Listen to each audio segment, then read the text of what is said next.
to the Publix Tailgate Show. JP Shadrick, Mike Dempsey, and Brian Sexton have all the news and information to get you ready for today's game. Into the end zone, touchdown! The Publix Tailgate Show is brought to you by the University of Florida, Farah and Farah, Yucatan Guacamole, Baptist Health, and by EverBank. The Publix Tailgate Show starts right now. Good morning and welcome to London. About 3.5 hours earlier than you're normally used to getting up with Jaguars and the Publix pregame show. Brian Sexton from Tottenham Hotspur Stadium. Mike Dempsey's back in the Hyundai Studios in Jacksonville, and this is the first hour of the Publix Tailgate Show. Publix, where shopping is a pleasure. The Jaguars and the Bears coming up at 9:30 a.m. Eastern Time. And welcome to Mike Dempsey, who was there at the Miller Electric Center, doing my math, 5 o'clock this morning? It's dark out. I was here at 4:45, yes. Trooper as always, Mike. Jaguars come to a place, London, where they have won 3 of their last 4, and where a year ago they rescued their early sluggish start to the season. People recall they were 1-2 when they left to play the Falcons, and the Bills came home with a 3-2 record. They hope to get something like that done today and next Sunday as well. Oh, no doubt about it, Brian. It's a familiar circumstance for them. They've played very well, compared to their overall record in that time period where they've been making that trip to London. And you hope that their familiarity gives them a little bit of an edge against the Chicago Bear team coming in with a rookie quarterback, although playing very well this year for themselves, getting a little bit better every week. The defense carried them early. The offense starting to come around. And they come into the game with a 3-2 record, so they're certainly not afraid of this matchup. All right, let's get right into the top stories of today, and we'll stay with that theme of familiarity. The Jaguars, as we mentioned, here every year, and last year we're here for 2 games like they are this year. The Bears have not been on the ground here in the UK since 2019, and that's a completely different coaching staff and an entirely different team. The head coach, Doug Peterson, talked this week about the extended trip to London and what it does for his football team, and talking to a lot of his guys yesterday, they echoed his thoughts. Here they are.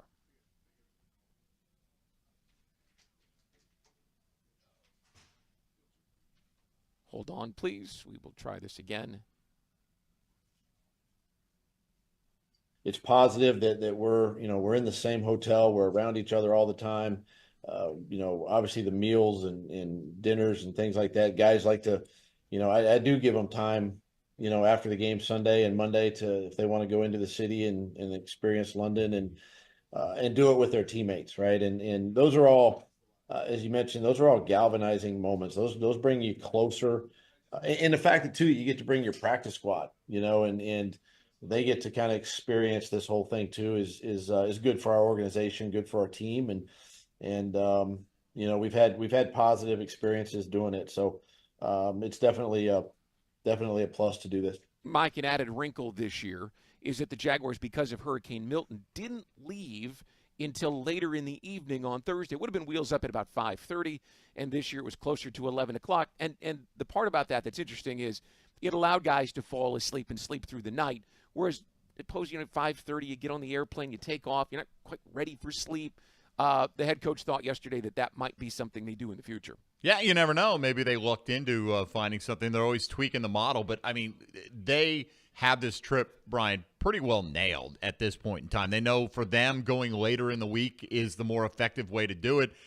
You get in there, you practice right away, and your body really doesn't need to adjust for that first game. And then you're there the way they've been last season and this year for that second game, and you're acclimated to it. So whatever happens, I'm not worried about the travel aspect of it at this point for the Jaguars. If any organization has that down, it's them.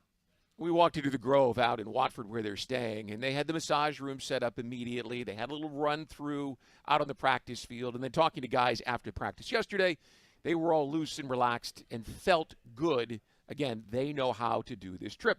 One guy who looked good on the practice field yesterday, sharp, was quarterback Trevor Lawrence, who is coming off the best game of the season last week. And it's not a coincidence, he pointed out earlier in the week and yesterday as well, that his offensive line is coming off their best performance of the season as well. As far as just protecting and doing their job, I think those guys have done a nice job. And obviously Sunday, that was probably the cleanest pocket I've ever been a part of in the NFL. That doesn't happen much at all. Not getting hit, not getting sacked, but not even getting hit the whole game. So when you have one of those games, you settle in, you feel it early, you feel the space. It allows you to get through your progressions, to have confidence in getting backside without feeling like you got to get rid of the ball just to avoid a sack or to, avoid someone getting a hand on the ball in the pocket. All those things, when you have the time to go through your progressions, it just creates more windows down the field. It makes the defense cover for longer, allows you to take some shots. I mean, it really opens up a lot. The head coach told us, Mike, early in the season, probably the week of the opener, that he believed that it was going to take some time for this offensive line, which got very little time together as a group because of injuries in August and had a new starting guy in the middle in Mitch Morse. It was going to take him a couple of weeks. It appears he was prescient. He saw it coming, maybe not to the degree that it did, but he was glad to see that it came together last week. Well, it did come together. It just hasn't come together the way we expected it to. We expected the tackles to play better to start the season. They're the incumbents. And Anton Harrison, I think most people felt might be the best offensive lineman on the team. Those guys struggled until the last couple weeks. And the interior of the offensive line, Brian, has been pretty solid along the way. And, for Trevor Lawrence, like you said, this is probably the best protection he's ever had in his life in a football game. You can't expect that week to week, but I'm hoping that just seeing as many balls being completed coming out of his hand gives him that kind of feel to build on that 371 yards passing that, we're going to have a more confident quarterback and a more successful quarterback in the weeks ahead. Speaking of the offensive line, something I would like to see. I've watched a number of the Detroit Lions games over the last year and a half, and I think most people around the league recognize that's one of the better 2 or 3 offensive lines in football. And they're always out pushing. They're always out in the running game, playing at a high level. And to watch Ezra Cleveland last week helping Tank Bigsby finish off that run, that was fun to watch. Oh, yeah. I mean, look, we've been clamoring for that kind of attitude, right? That clean guys off the pile, that if anybody looks at your quarterback wrong, you're going to go after him. And that's kind of the same thing. It's that aggressive mindset that, hey, we're here to push you around until the play is over with. And you saw, Brian, it wasn't necessarily the reaction of Ezra Cleveland. I thought Tank got a great reaction when he came to the sideline after that play because he made the decision early on in that play that, you know what, I'm going right through somebody here. And I saw Hines Allen come up to him right after the play, got into the end zone. And I think the team kind of fed off that aggressiveness. Let's stay with the offense and Christian Kirk. And he knows that the passing game's coming off its best day of the season. But this week, he wanted to talk about a couple of running backs who have had a huge hand, and especially last week, in getting things started. Huge. I mean, they're both dynamic players with obviously what they're able to do, handing them the ball off, in the run game, inside the tackles and, even on the perimeter and then in the pass game as well, screens. And, Travis is a great route runner out the backfield, and Tank is, becoming increasingly better as well. And just with what they're able to do after contact, they're both physical backs, great contact balance. So they're just huge. And, for us as receivers in our room, it's even bigger for us because we know we have to get to the second level and we got to make our blocks because we know those two can spring it at any time. So we take a lot of pride in, making sure we get those guys, to the next level because when it comes to pass protection and blitz pickup, they're back there sticking their head in there. So, we take a lot of pride in being a part of the run game and we want to get those two going even more. Tank in particular, Mike, the last 2 weeks, a 58-yard run in Houston. And then, of course, last week, the 65-yard scoring drive. Over 9 yards a carry last week. Just explosive plays, and it's bringing the question to light. So how do you balance this out? How do you use Tank Bigsby with a guy in Travis Etienne who is a big play waiting to happen? What do you think? Oh, it's a good problem to have, right? I think the Jags are looking for that mix. Etienne starts early. He gets more heavily involved in the passing game. I think they trust him to protect their quarterback on third down more than Bigsby. But I think you got to get Bigsby into the flow of the game. And he's shown you now, Brian, not just the ability to break tackles and move the chains, but rip off the big play. And he's done that for a couple of weeks in a row here now. So, look, they're two offensive weapons. You mentioned Detroit. They've got Jahmyr Gibbs and David Montgomery. They just gave Montgomery an extension. Gibbs is on a rookie contract. They're not going anywhere. They love the fact that they've got a two-headed monster, and I think they're similar in their skill sets here. I would say right now, Tank Bigsby, maybe the second most popular player on this football team. Brian Thomas Jr., I got to give the top spot too. But people love young offensive playmakers that are making their mark, and Bigsby certainly has opened up some eyes in the early part of the season. Well, since you mentioned it, Trevor had a 300-yard passing game last week. He had a 100-yard receiver in Brian Thomas Jr. and then the 100-yard running back in Tank Bigsby. That's a nice triplet effect to have, and the running game has been a powerful addition this year for the Jaguars. Let's look at the defense, and today they have their hands full with Caleb Williams, the number 1 overall pick in last spring's NFL draft, coming off a 304-yard performance and 2 touchdowns against the Carolina Panthers. Josh Hines Allen this week talked about the rookie quarterback and the opportunities for a pass rusher that come when you see him. I like to play against rookie quarterbacks. You like to play against them. They want to, I think a lot of them want to make the plays, make the big plays, when those numbers gets called, so they tend to hold on to the ball a little bit more. And I know with this quarterback, he does a really good job on, getting away from sacks. So that gives us more opportunities to rush the ball because I believe he has all the confidence in the world that can't nobody sack him. And it's going to be a challenge because he's so comfortable in the pocket. For a young player, it really is remarkable. He can get outside the pocket and make things move. But a lot like Jalen Daniels in Washington, he's got a sharp arm, and on the move, he sees things and makes things happen. Oh, no doubt. Look, he's got great weapons. Not many number 1 overall picks walk into the circumstance he did. Of course, this was not Chicago's pick. It was via the trade with Carolina, so they got the number 1 overall pick when they weren't that bad of a team. And DJ Moore, Keenan Allen, the rookie, Rome Odunze make life a lot easier for any quarterback, Brian. But Caleb Williams, we saw him at USC. One of the calling cards of his game is the ability to extend plays. A lot of his biggest plays came on kind of broken plays when he scrambles around. You can't really do it to that extent in the NFL, but he does have a lot of confidence, like Josh Allen said. But I hear that confidence in Josh Allen's voice that, look, if you're going to hang on to the ball, you may make a couple of plays on us, but you're also giving us the opportunity, Hines Allen and Trayvon Walker, to make plays on you. The early success that Caleb Williams is having just makes that trade look all the more worse for the Carolina Panthers. One of the worst right now already, when you consider that DJ Moore was a part of that deal. He's their number 1 wide receiver. He would still be the best receiver on the Carolina Panthers. He's in his mid-20s, still have draft picks coming their way. I think they still have a 2nd-round pick from Carolina next year to finish off that deal. So, arguably one of the most lopsided that we've seen in NFL history. Now, the Jaguars hope that Josh Hines Allen gets after that quarterback, but they're not relying on him alone. Trayvon Walker is coming off his best performance as a pro, a 3-sack performance, including sealing the game at the end with a magnificent sack of Joe Flacco last week. And Ryan Nielsen couldn't say enough about his other pass rusher this week. I tell you, when you watch the game from the first pass rush to the last, he had a really good pass rush plan throughout, changing up his rushes with some power, some finesse on the edge, running guys over, some up and under things. That it was really impressive to watch. His plan that he put together, he did a really good job with that and executed and finished. So when you look at the whole body of work, I mean, he played really well. And he's a guy who appears to be feeling it. Now, he's always going to have to chase Hutchinson in Detroit, and he doesn't have that sort of bend and that quick sack, pure pass rusher. But, boy, I tell you what, it looks like he's starting to put some things together, Mike. Well, I mean, he had a fantastic game, arguably the best of his career last week. Could have had even more than 3 sacks, a lot of pressures, a lot of close calls back there. Let's see him start to stack these, Brian, because, look, this is a little bit of the nature of a big-time pass rusher. You don't get 15 sacks by getting 1 per week, right? You get them in bunches at times, and then maybe you go a couple of games without them. But the really elite guys in the league right now are a threat every single week, at least in terms of putting pressure on the opposing quarterback. So we'll see if Trayvon Walker can follow up what is arguably his career game with another top-notch performance, and all the while is performing as one of the best edge players against the run in the entire NFL.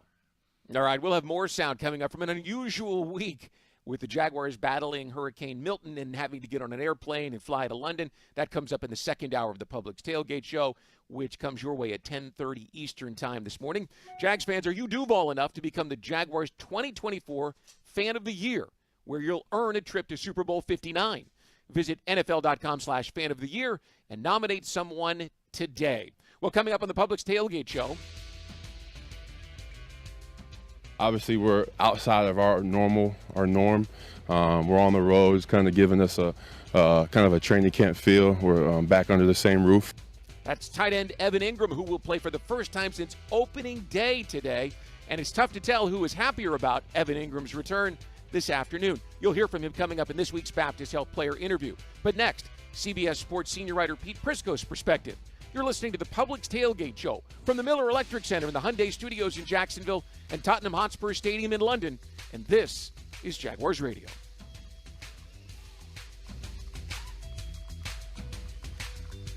It's game time, Jaguars fans, and Publix knows that football is all about pairings.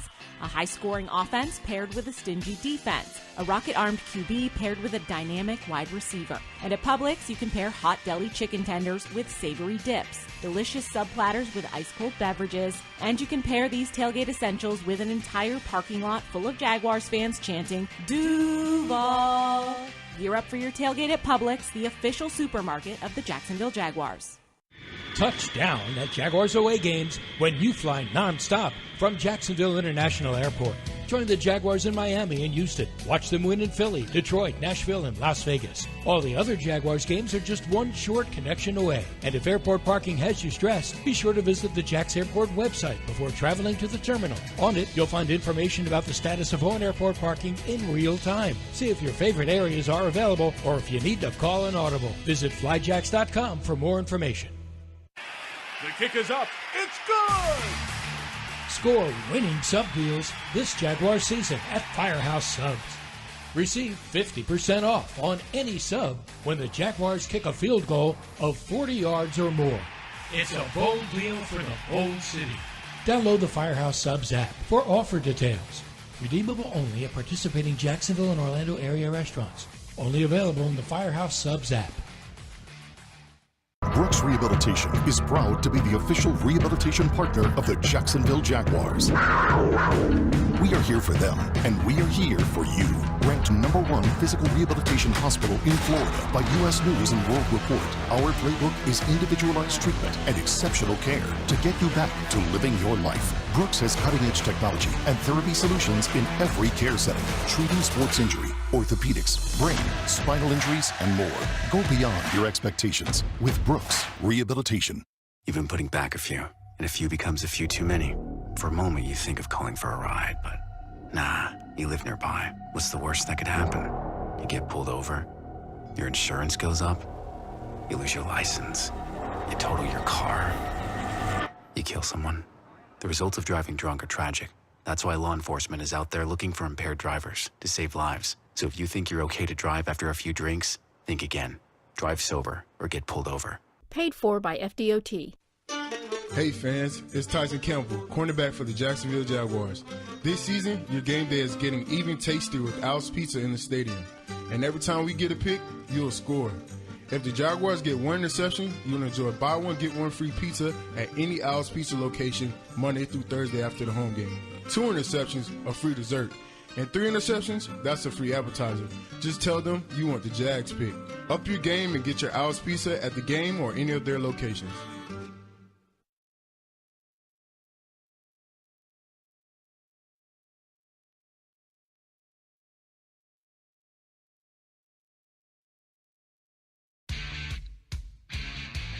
And the Publix Tailgate Show continues from London across the pond at Tottenham Hotspur Stadium. I'm Brian Sexton. Mike Dempsey is alongside, about 4,000 miles to the west from the Hyundai Studios at the Miller Electric Center in Jacksonville.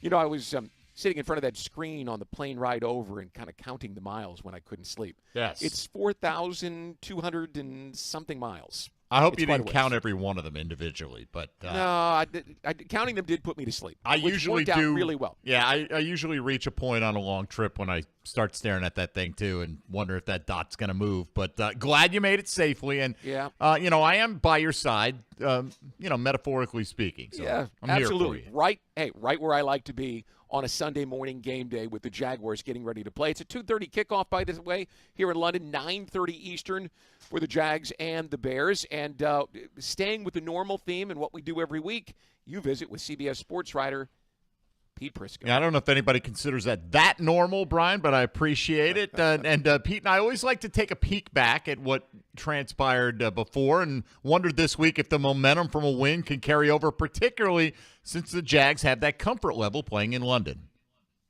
Well, I think you can get some momentum by the fact that your season's I mean, if they had gone to 0-5, I think the season was done. And so that keeps you, in it. It keeps you invigorated. It keeps you focused. And so from that standpoint, yeah. But as far as carrying over, I'm not sure a victory will carry over, but it keeps your season alive. And I think from that standpoint, it'll keep the focus in place.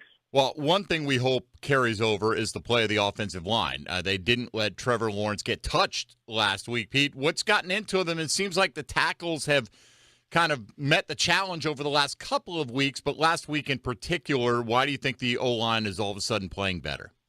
Well, I think, there's been a focal point of the offense. In the early part of the season, they weren't very good, and it was different guys each week, and, one would mess up, the other had two, and then you'd have a couple. And so I think they kind of put it together the last couple of weeks. They actually were decent against the Texans as well. So it's been a good look. Cleveland's been the best lineman, and Morse has probably been their second best lineman, but the tackles have really upgraded their play the last couple of weeks. Now, having said that, the Colts were down guys, and that matters. But the bottom line is they showed up, played who they had to play, and handled them. So that was impressive for them. It's going to be a much bigger challenge this time around. Yeah, no doubt. And the Bears have one of the top cover men in the league in Jalen Johnson. We don't know what the plan will be. Is he going to shadow Brian Thomas Jr.? I don't think that's out of the realm of possibility, Pete. But I do believe that even if you have a guy who's that capable on the other side, you can't let them dictate that you're not going to utilize what might be your best weapon on offense. I think you still have to take shots to Brian Thomas Jr. in this game. No question about it. I don't care how good a cover corner you are, and we've seen some of the great ones. The best wide receivers will get them at times if they match up in man-to-man situations. So I'm in agreement with you. I think they have to do different things to get them the football. Do crossing routes and deep overs and everything else like they've been doing and get him the football. Johnson's a heck of a corner, probably the most underrated, maybe the most underrated player in the NFL. But again, the way Thomas is off to a great start, the way he can run all the routes, and he's getting better at it, I think you have to continue to try and throw the football to him. Well, look, the Bears are also missing a couple of guys defensively this week, so maybe the Jags can take advantage and pound that running game. I don't think they want to become just a run-centric team. They want to have good balance, but they've got to be effective, Pete. And Tank Bigsby has really stepped up his play this year compared to last season, obviously, but, to the point where people are clamoring for him to get more touches. I think they like the two-headed monster, though, that's brewing in the backfield. Yeah, and look, he runs tougher. I think he's than Etienne maybe in between the tackles, but he also has, I think I don't know if this is a fact, but it looks like he's trimmed down. He has a little more pop in his step, too. So that's always a good thing. But, look, Etienne's still a good back. He's still capable of catching the football out of the backfield. It's nice to have two. Nowadays in the NFL, rarely do you see one. You need two, and I think that gives them, two good backs, two guys capable of handling, 15 carries, 16, 17 carries a game if need be. So it's a luxury, and he's off to a really good start this season. Flip it around, Pete. The pass rush last week, Trayvon Walker with the 3 sacks. Josh Hines Allen had 1. But still, Joe Flacco had enough plays where he had plenty of time to throw for well over 300 yards. How good is Caleb Williams playing? How well is he playing? And is he capable of taking advantage? He has good weapons, but if the Jags give him time, how much of a problem is he going to be? Well, the one thing that you do when you notice when you watch the tape is when he holds the football, it becomes a problem for him. So clearly getting to him and making him move and getting him spinning around and doing the things he did at USC is ideally what you want to happen. Because, there are times where he turns pockets that probably he shouldn't leave into these long meandering scrambles, and he doesn't need to do that. So the pass rush is obviously important like it is every week. I think they need to start getting more pass rush on the inside. Look, you're getting stuff from the outside, but the reason you have time and the reason Flacco was able to step up because there wasn't anything on the inside. They need to get somebody pushing the pocket from the middle. And then on the back end, the safeties have been horrible. I think both of them have played well below expectations, and that's a major concern when you go play a team that has guys like DJ Moore who can run across the field. We finally got a big impact from Devin Duvernay last week with the large return, only to find out he injured his hamstring and he's going on injured reserve. Pete, how big of a loss is this? Are the Jags well-positioned enough to cover that spot, or at least the punt return game? It's not like we've had many kickoff returns. Yeah, look, he's capable. I think Parker Washington could step in there and do it. Look, Duvernay was a luxury return man, and granted, he can run. He's good in the return game, but I think Parker Washington can step in there and do that as well. So how do you see it going, Pete? Early kickoff, but the Jags are used to that. They're used to the travel and everything. I don't know how much of an advantage you think that is in today's NFL. Everybody's played overseas at this point, but how do you see this one going today? I think Jacksonville wins the game. I think it's going to be high scoring. I think both teams will score. I love what I saw from Trevor Lawrence last week. He was much more comfortable, much more relaxed, and I think that's going to carry over. I think it'll be a higher scoring game. I think both teams will score because I don't think Jacksonville's defense is up to stop at the Bears. But I think in the end, I think the Jaguars will find a way to win the game. Well, we'll find out if that actually goes down that way. I don't know how much of an advantage it is in today's NFL, but I got to believe, Brian, if you do it every year, multiple times a year, there's got to be some comfort level in making that trip to London and playing over there, particularly if you're Chicago and you do it pretty seldom at this point. Well, look, we found out last year that the Jaguars, as they were getting ready to take on the Buffalo Bills, that the Bills had not had a great travel experience, that they had some confusion. And you could see they fell behind early in the ball game. I think it was 11-0 before they even knew what was going on. So the Bears came over early in the week. You know, I'm sure that they did their homework and researched the best places and the best things to do. We'll see if they were able to get that done. Just one quick thought before we get on to my conversation with Evan Engram. Pete talked about inside pass rush. Mm-hmm. Man, I think the guy to get that done today is Eric Armstead. I think they need to move him inside. Well, I hope that's the case. I hope you're alluding to something that's coming today. I don't know that to be the case, but look, I think we all anticipated that's where he would make the biggest impact on this team, was getting that push up the middle, opening things up for Trayvon Walker and Hines Allen on the edge. We'll see if they can get something done from the middle today. Well, yesterday I caught up with Evan Engram, who returns today from the hamstring that has caused him problems since the home opener against the Cleveland Browns. And my first question was, what was it like watching?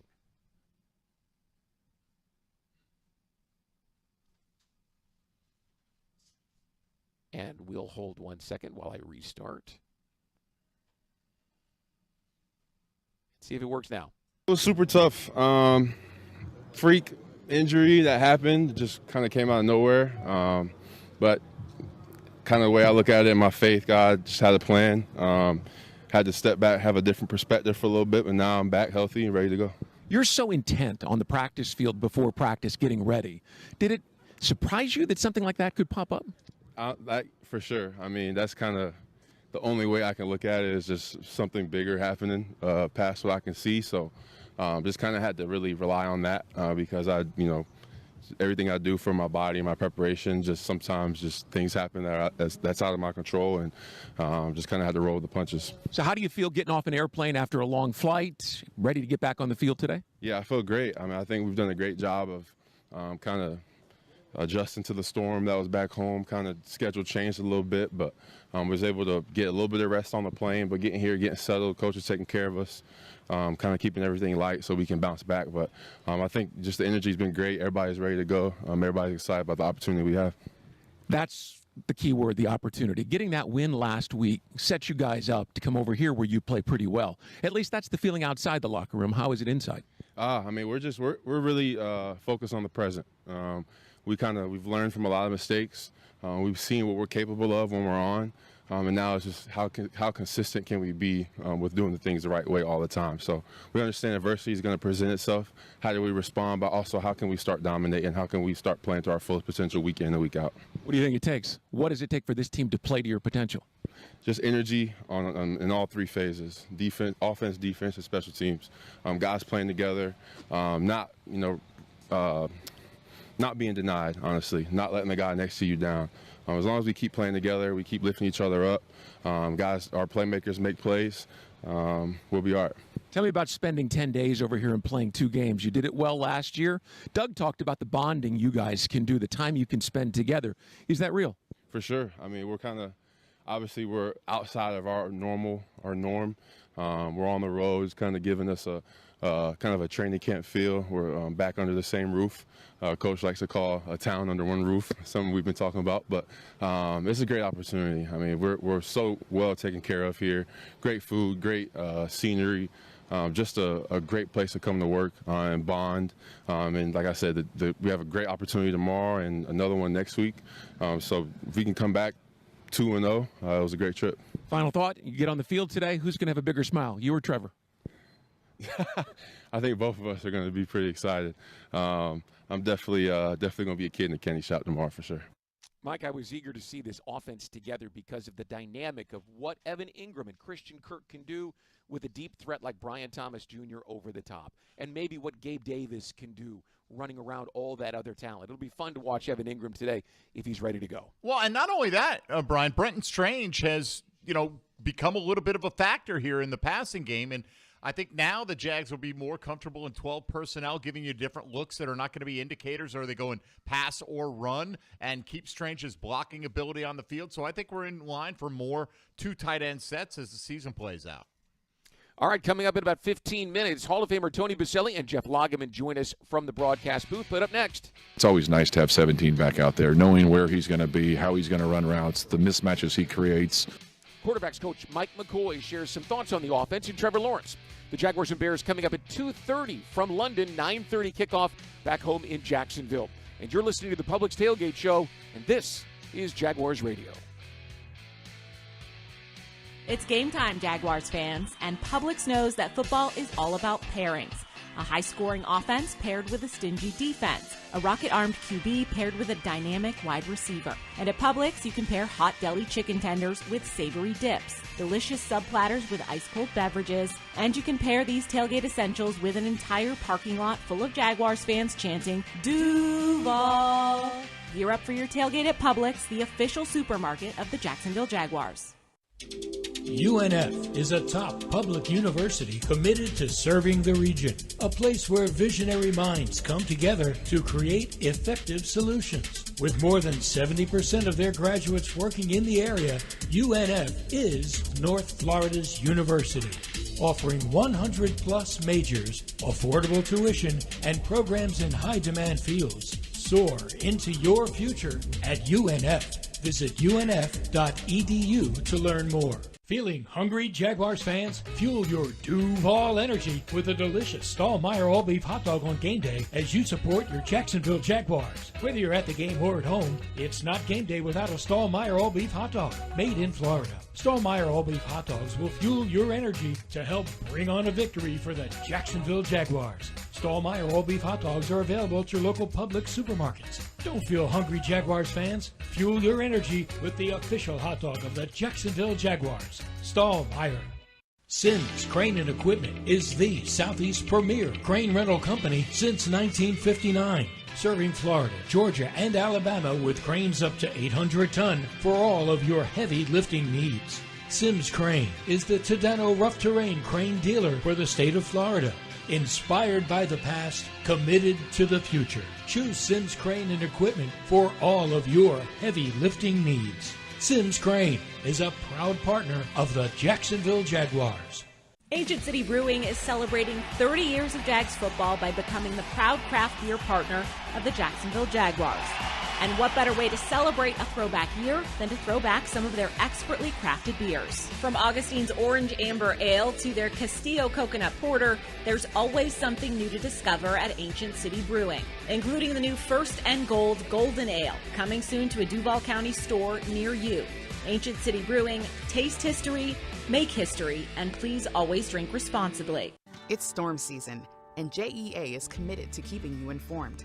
In the event of a storm, we'll text and email you about the status of your services. We use Facebook and Twitter to post real-time updates. Our live outage map on JEA.com lets you track restoration progress. And as crews work to restore services, our storm outreach team will be in local neighborhoods to answer your questions. Because as your community utility, JEA is here to keep you safe and connected. Your community, your utility.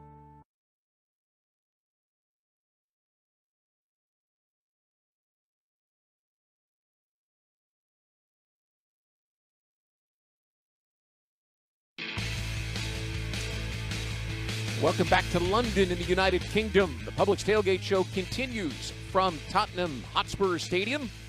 Ryan Sexton here, Mike Dempsey at the Hyundai Studios inside the Miller Electric Center. And the Publix pregame show is brought to you, of course, by Publix, where shopping is a pleasure.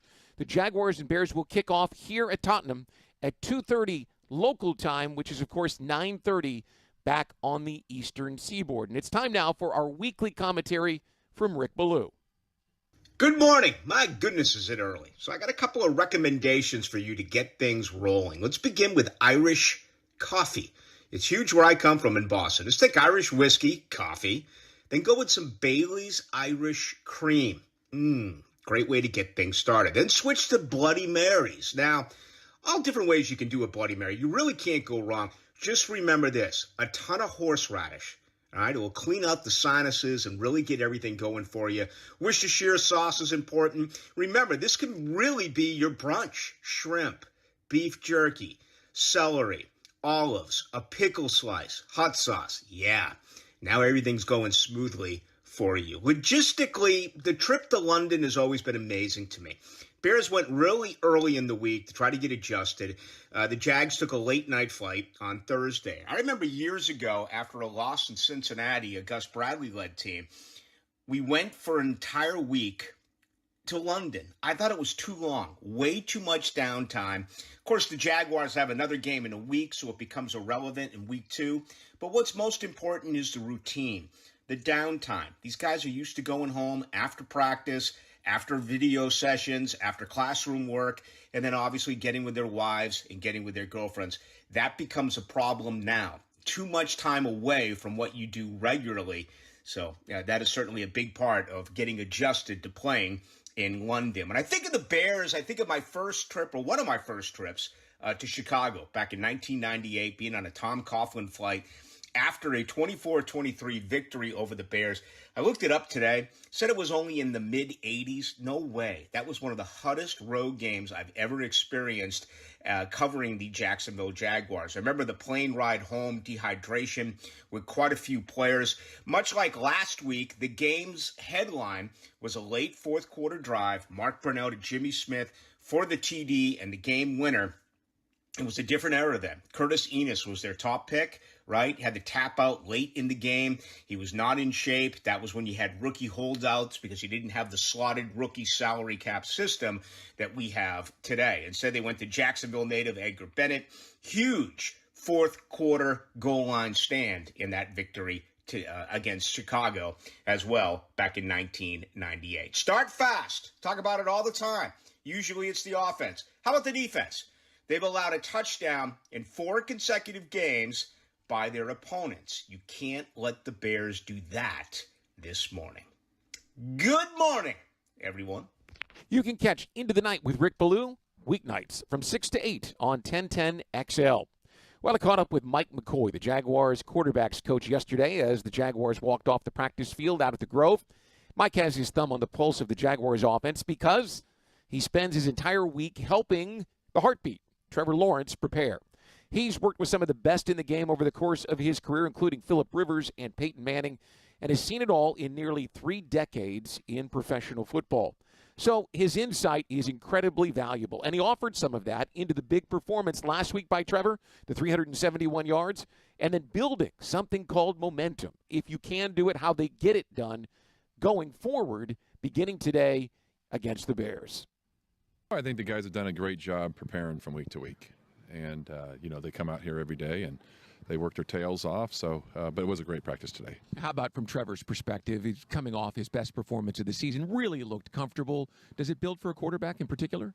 No doubt it does. I think that it all starts up front with the offensive line, the way they've protected him the past couple weeks, and really all season long, the way you just kind of build as you go on during the year, and you try to get better every week. And I think offensively, and we got a lot better last week, and we did a nice job. There has to be something to the fact that the running game the last 2 weeks has really been at the top end of it, and Trevor has gotten better the last 2 weeks. Well, there's nothing like having a great run game.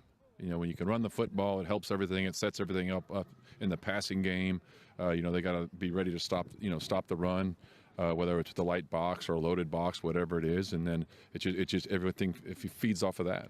Guys like me, fans who are watching, they all want to get into the quarterback's head when things aren't going well. When Trevor has a day like he did in Houston where he misses some open throws, how do you deal with that? What do you, as a quarterback's coach, what do you say? Next play. It's the same thing every week, every game.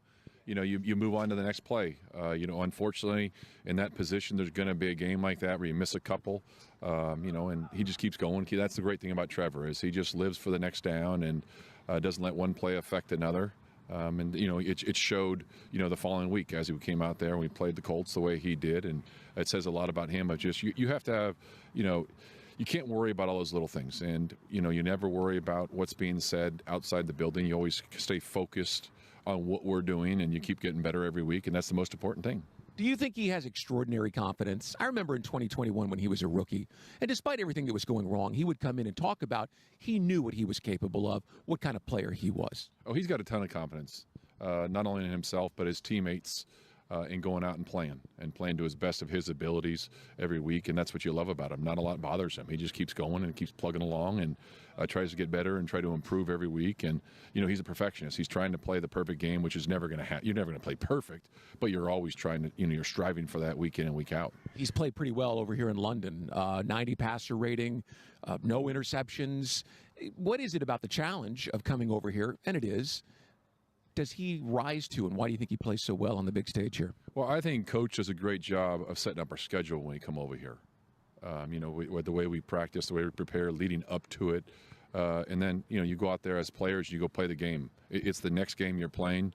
You can't worry about all the time changes, the travel, and everything. It's a little bit different, but I think Coach has done a phenomenal job of setting up the schedule, and that helps the players go out and be successful. And, Trevor, goes out and does his job. And he understands it's the next game we're playing, so you can't you can't worry about where it is, what time it is, the time change, all that stuff. Just go out there and focus on doing your job to the best of your ability and let everything else take care of itself. But he's an extremely talented player. It's just playing his tail off. He gets one of his favorite targets back in Evan Engram.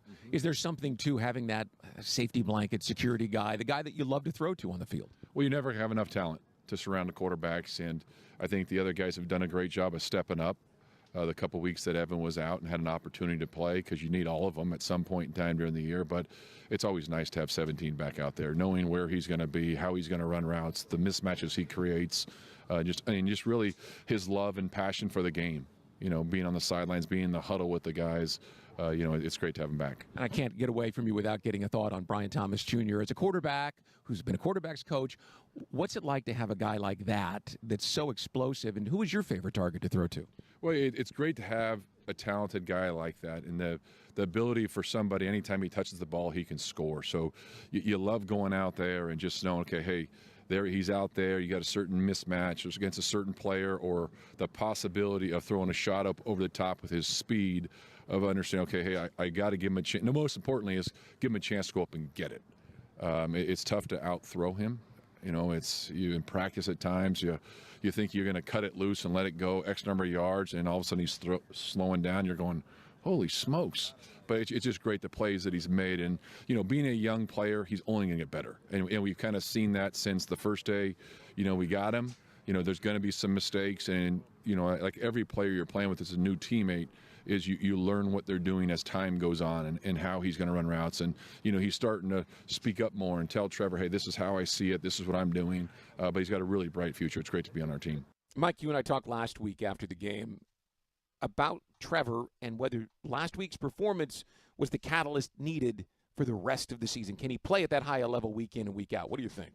Well, I hope so, Brian. He's not going to get that protection every single week, so there was a big comfort level. I think the opponent played a role in that, but it can't, help but improve his mental state, right? Just to have that kind of level of success. It's not like Trevor's been sloppy with the football this year. He's just, I guess he's missed plays, but he hasn't put them necessarily in danger of being intercepted. And you hear what Mike McCoy's talking about. He's got some weapons. He's learning how to trust those guys and what their games are all about, particularly Brian Thomas Jr. So, yeah, I hope. He's got the pieces around him with Brian Thomas Jr., Christian Kirk. Hopefully Gabe Davis gets going. Both of the guys at tight end now that Evan Engram's back, and a pair of backs in the backfield, and an offensive line that is starting to play, at least in the early part of the season, its best football of 2024. All right, Mike. Well, if you're looking for the MVP of the truck game, you better check out the 2024 Ford F-150. It's loaded with impressive capability and game-changing technology. You can dominate work, play, and everything in between. You can test drive an F-150 at your local Ford dealer. They're a proud partner of the Jacksonville Jaguars. Well, coming up at 10:30 Eastern Time, it's Hour 2 of the Publix Tailgate Show. But when we return, Jaguars analyst Jeff Lageman and Hall of Famer Tony Baselli join us from the broadcast booth. The Jaguars and Bears are on deck in Week 6 action from London. And this is the Publix Tailgate Show on Jaguars Radio. It's game time, Jaguars fans, and Publix knows that football is all about pairings. A high-scoring offense paired with a stingy defense. A rocket-armed QB paired with a dynamic wide receiver. And at Publix, you can pair hot deli chicken tenders with savory dips, delicious sub-platters with ice-cold beverages, and you can pair these tailgate essentials with an entire parking lot full of Jaguars fans chanting, Duval! Gear up for your tailgate at Publix, the official supermarket of the Jacksonville Jaguars. Champions are built from the support and encouragement they get from the team around them. No one knows that better than Jacksonville Jaguars wide receiver Brian Thomas Jr. As one of the nation's largest pediatric health systems, Nemours Children's Health gives hope to future champions every day to go well beyond their limits. Together, we can redefine children's health. We are Nemours Children's Health. Mr. Chubby's Wings is a whole lot more than just wings. Craving the ultimate game day experience? Look no further. Swing by Mr. Chubby's and indulge in the biggest and best wings in town, all while soaking up the lively atmosphere with fellow sports fans. With plenty of game day specials and locations on the West Side, Fleming Island, Ponte Vedra Beach, and new this season, EverBank Stadium, they're here for all your game day needs. Mr. Chubby's Wings is a proud partner of the Jacksonville Jaguars. Mr. Chubby's Wings, before the game, after the game, and during the game. Sims Crane and Equipment is the Southeast premier crane rental company since 1959, serving Florida, Georgia, and Alabama with cranes up to 800 ton for all of your heavy lifting needs. Sims Crane is the Tadano rough terrain crane dealer for the state of Florida. Inspired by the past, committed to the future. Choose Sims Crane and Equipment for all of your heavy lifting needs. Sims Crane is a proud partner of the Jacksonville Jaguars. Hey Jags fans, Extreme isn't always about heat, it's about flavor. And 505 knows flavor, so wake up those sleepy taste buds with 505's new lineup of premium craft salsa. Powered by the bud-kicking boldness of fire-roasted Hatch Valley chilies, 505 sauces are more than enough to bulk up any simple spread. Ignite your sense of boldness with 505's all-new assortment of fiercely fiery flavors featuring 505's new black bean and corn craft salsa. And of course, 505's award-winning flagship flavor, Southwestern style. At Publix, you can tackle everything from pregame prep to postgame cleanup with prices that are never out of bounds. This week at Publix, save $10 with a digital coupon when you spend $40 on select P&G products. Tackle everything from pregame prep with brands like Crest, Head & Shoulders, and Old Spice to postgame cleanup with brands like Bounty, Dawn, Tide, and Febreze. Clip your digital coupon now. Available at Publix, where shopping is a pleasure.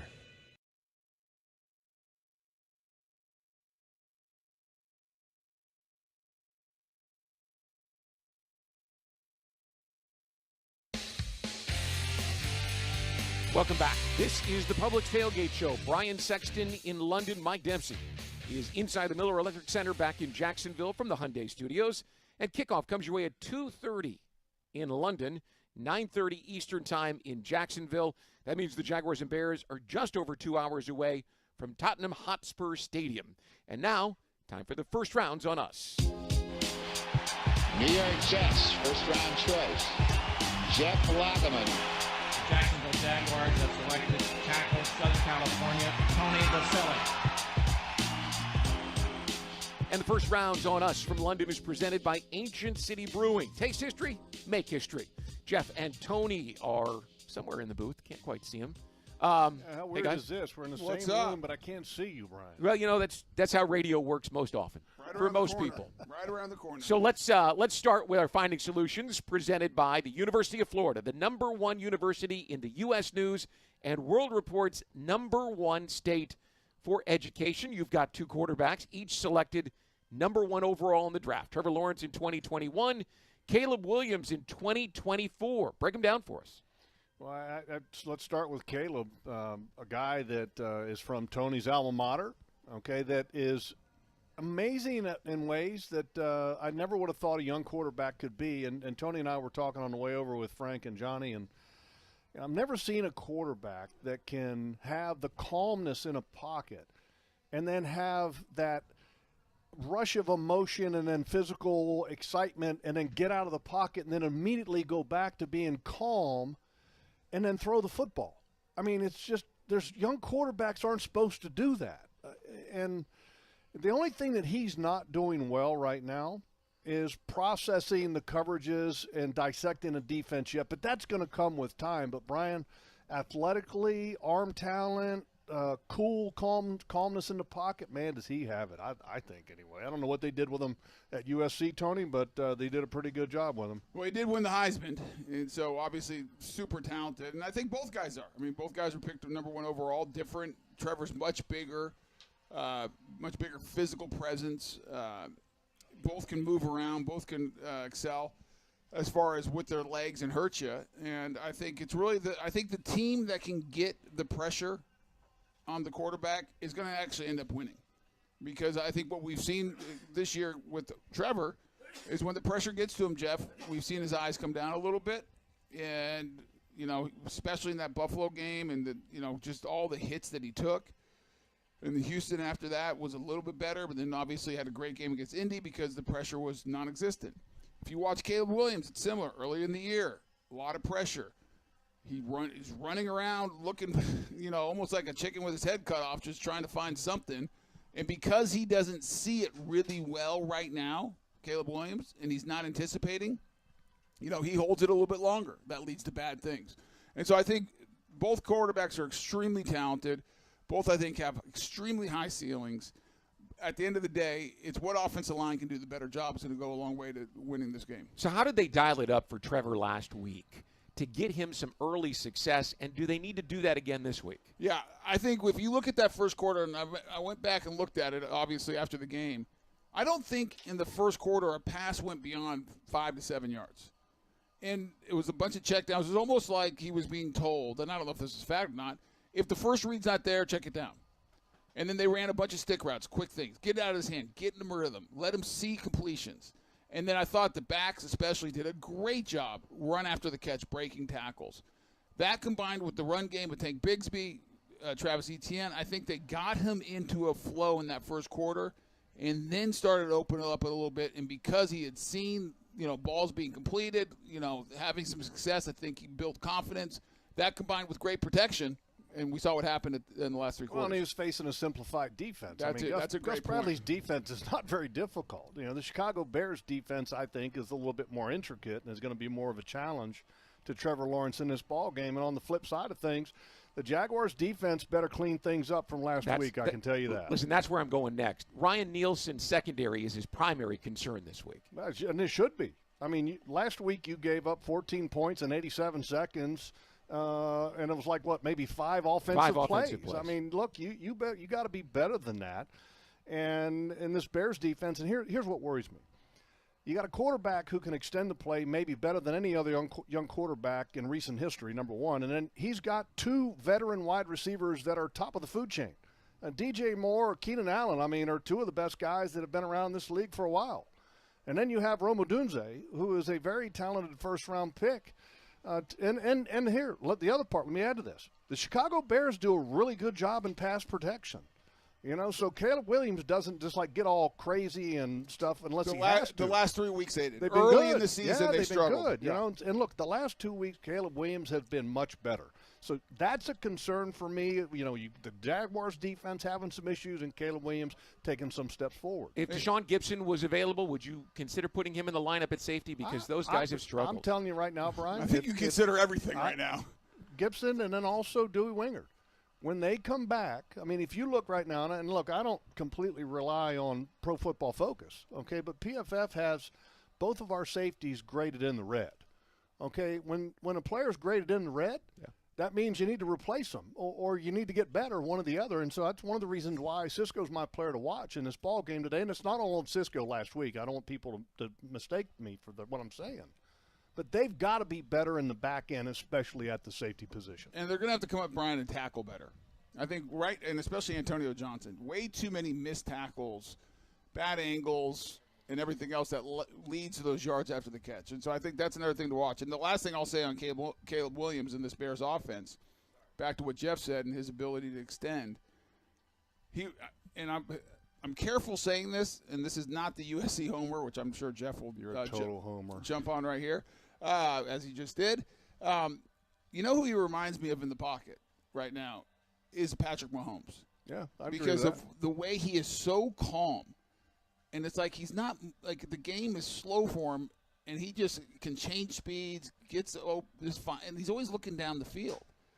And so now he's nowhere near the talent at this level right now of Patrick Mahomes, but just that the ability to extend the play, and with the challenges you just talked about in the secondary, especially at safety, boy, that concerns me. The only thing you hope is that the Bears don't run the football very well. Yeah, that's right. And that continues today because the Jaguars have been pretty good against the run, and you make the Bears one-dimensional, and then it just becomes too much for a young quarterback that still is trying to dissect defenses. You hope that helps you today. But they do have a good back. Even though they ran it better I think he's good. I think he's average. DeAndre Swift is a good back, in my opinion. I thought he had some Did he go to USC or something? No, he did not. He did not.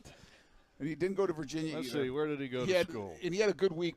He's a Georgia guy. He had a good week against, I thought, last week against the Panthers. Now, Jeff's right. They're not great overall running the ball, but he had some very effective runs in that Panthers game last week. All right, we got less than a minute left. Evan Engram is back on the field today. How dynamic is his return for Trevor Lawrence? I think that's a great question, and how they get him involved and also keeping Brenton Strange involved. There's the question That's the part that I'm kind of wondering what's going to happen. Brenton Strange has carved a rollout for this offense. Number one, he is a dynamic blocker, okay? Arguably the best blocker on the Jaguars' offensive field. I mean, period. And so you can't take that guy out, okay? You just can't. So how do you incorporate Evan Engram and then still keep Brenton Strange involved? I think that's the question here today, and I don't know the answer to that. That's for the coaches to figure out, but they've got a way to keep that. 12 personnel, and your 12 personnel, it's 2 tight ends, 1 back. Brenton Strange as your point tight end. Your move tight ends, Evan Engram, put stress on the defense. All right, fellas, thanks. Have a great broadcast today. And that'll do it for the first hour of the Publix Tailgate Show. Up next, you can do the math, hour number 2. Top stories of the day coming up, the Jaguars and Bears kickoff at 2:30 London time, 9:30 for those of you back home in Jacksonville. This is the Publix Tailgate Show, and this is Jaguars Radio. It's game time, Jaguars fans, and Publix knows that football is all about pairings. A high-scoring offense paired with a stingy defense. A rocket-armed QB paired with a dynamic wide receiver. And at Publix, you can pair hot deli chicken tenders with savory dips, delicious sub-platters with ice-cold beverages, and you can pair these tailgate essentials with an entire parking lot full of Jaguars fans chanting, Duval! Gear up for your tailgate at Publix, the official supermarket of the Jacksonville Jaguars. Want to make sure he gets to the game on time? Tommy, your uniform is ready. Let's go.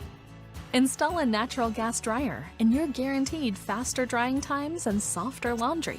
And now you can earn a valuable cash rebate up to $200 on an energy-efficient natural gas dryer. Show your home love with natural gas, and it loves you right back. To learn more and how to qualify, visit peoplesgas.com/rebates. For us, treating cancer is personal. We're Baptist MD Anderson Cancer Center, and we know that every patient is unique. So you'll have a plan created by world-renowned doctors and tailored to your needs. And everyone here will support you every step of the way, so you're physically, emotionally, and spiritually strong for the journey. Don't face cancer with anything less than the team at Baptist MD Anderson. Locations in downtown, Baptist South, and Clay. Visit BaptistMDAnderson.com. The creamiest, dreamiest, soft ice cream you get from Mr. Softy. For refreshing delight supreme, look for Mr. Softy. The milkshakes and the sundaes and the cones are such a treat. Look out for the ice cream stand, enjoy it from your seat. The creamiest, dreamiest, soft ice cream you get from Mr. Softy. For refreshing delight supreme, look for Mr. Softy. S-O-F-T-E-E, Mr. Softy.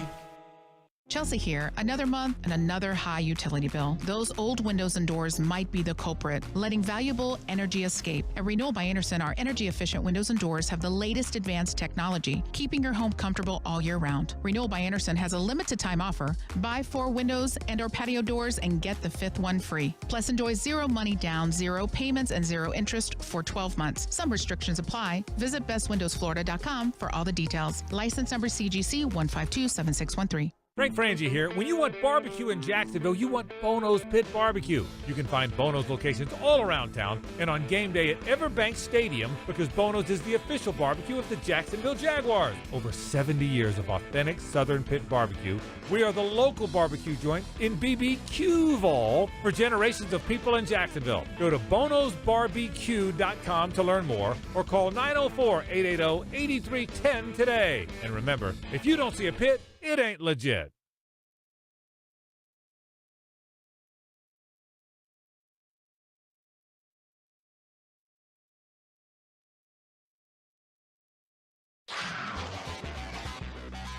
The Publix Tailgate Show continues right now.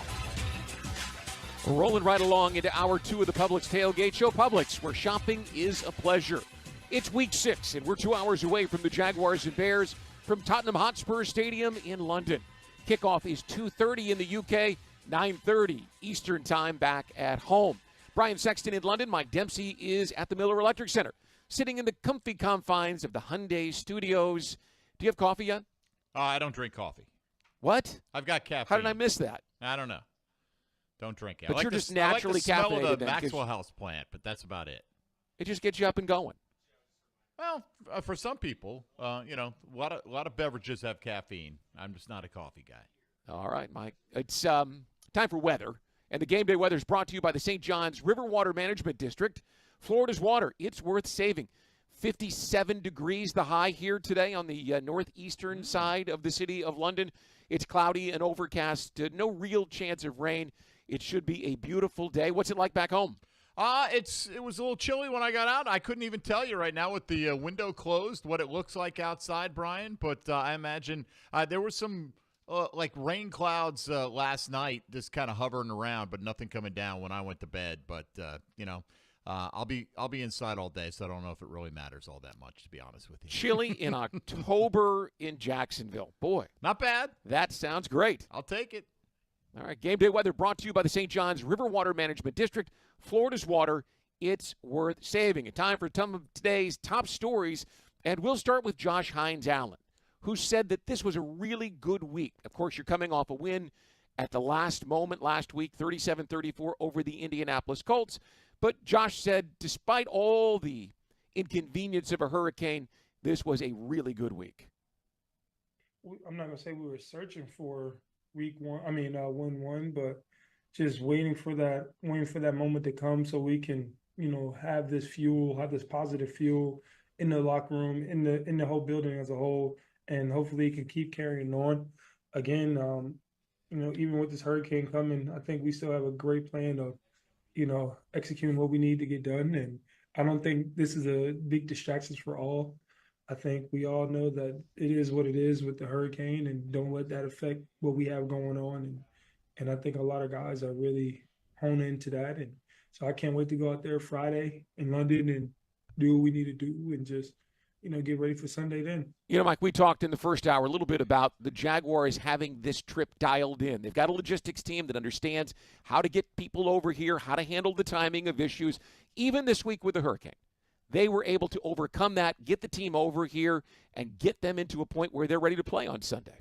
Yeah, I mean, again, the organizational knowledge is great to be able to lean on. They've done it, for years now, and they've kind of honed in on what's worked and what hasn't. And, just going back to the original part of Josh Hines Allen's quote there, Brian, just the ability to take one win and turn it into more. As you said, we weren't searching for it, but we wanted to get that win, and now we see if we can build on that. I think these guys do look. They're confident players. They're professional athletes, but they're going up against the best of the best every single week. And if you start 0-4, I think it's natural that you start to question what's going on. So just one win, no matter how close, no matter what by whatever fashion, hopefully can get this team realizing, you know what, we snapped the streak, we put it behind us.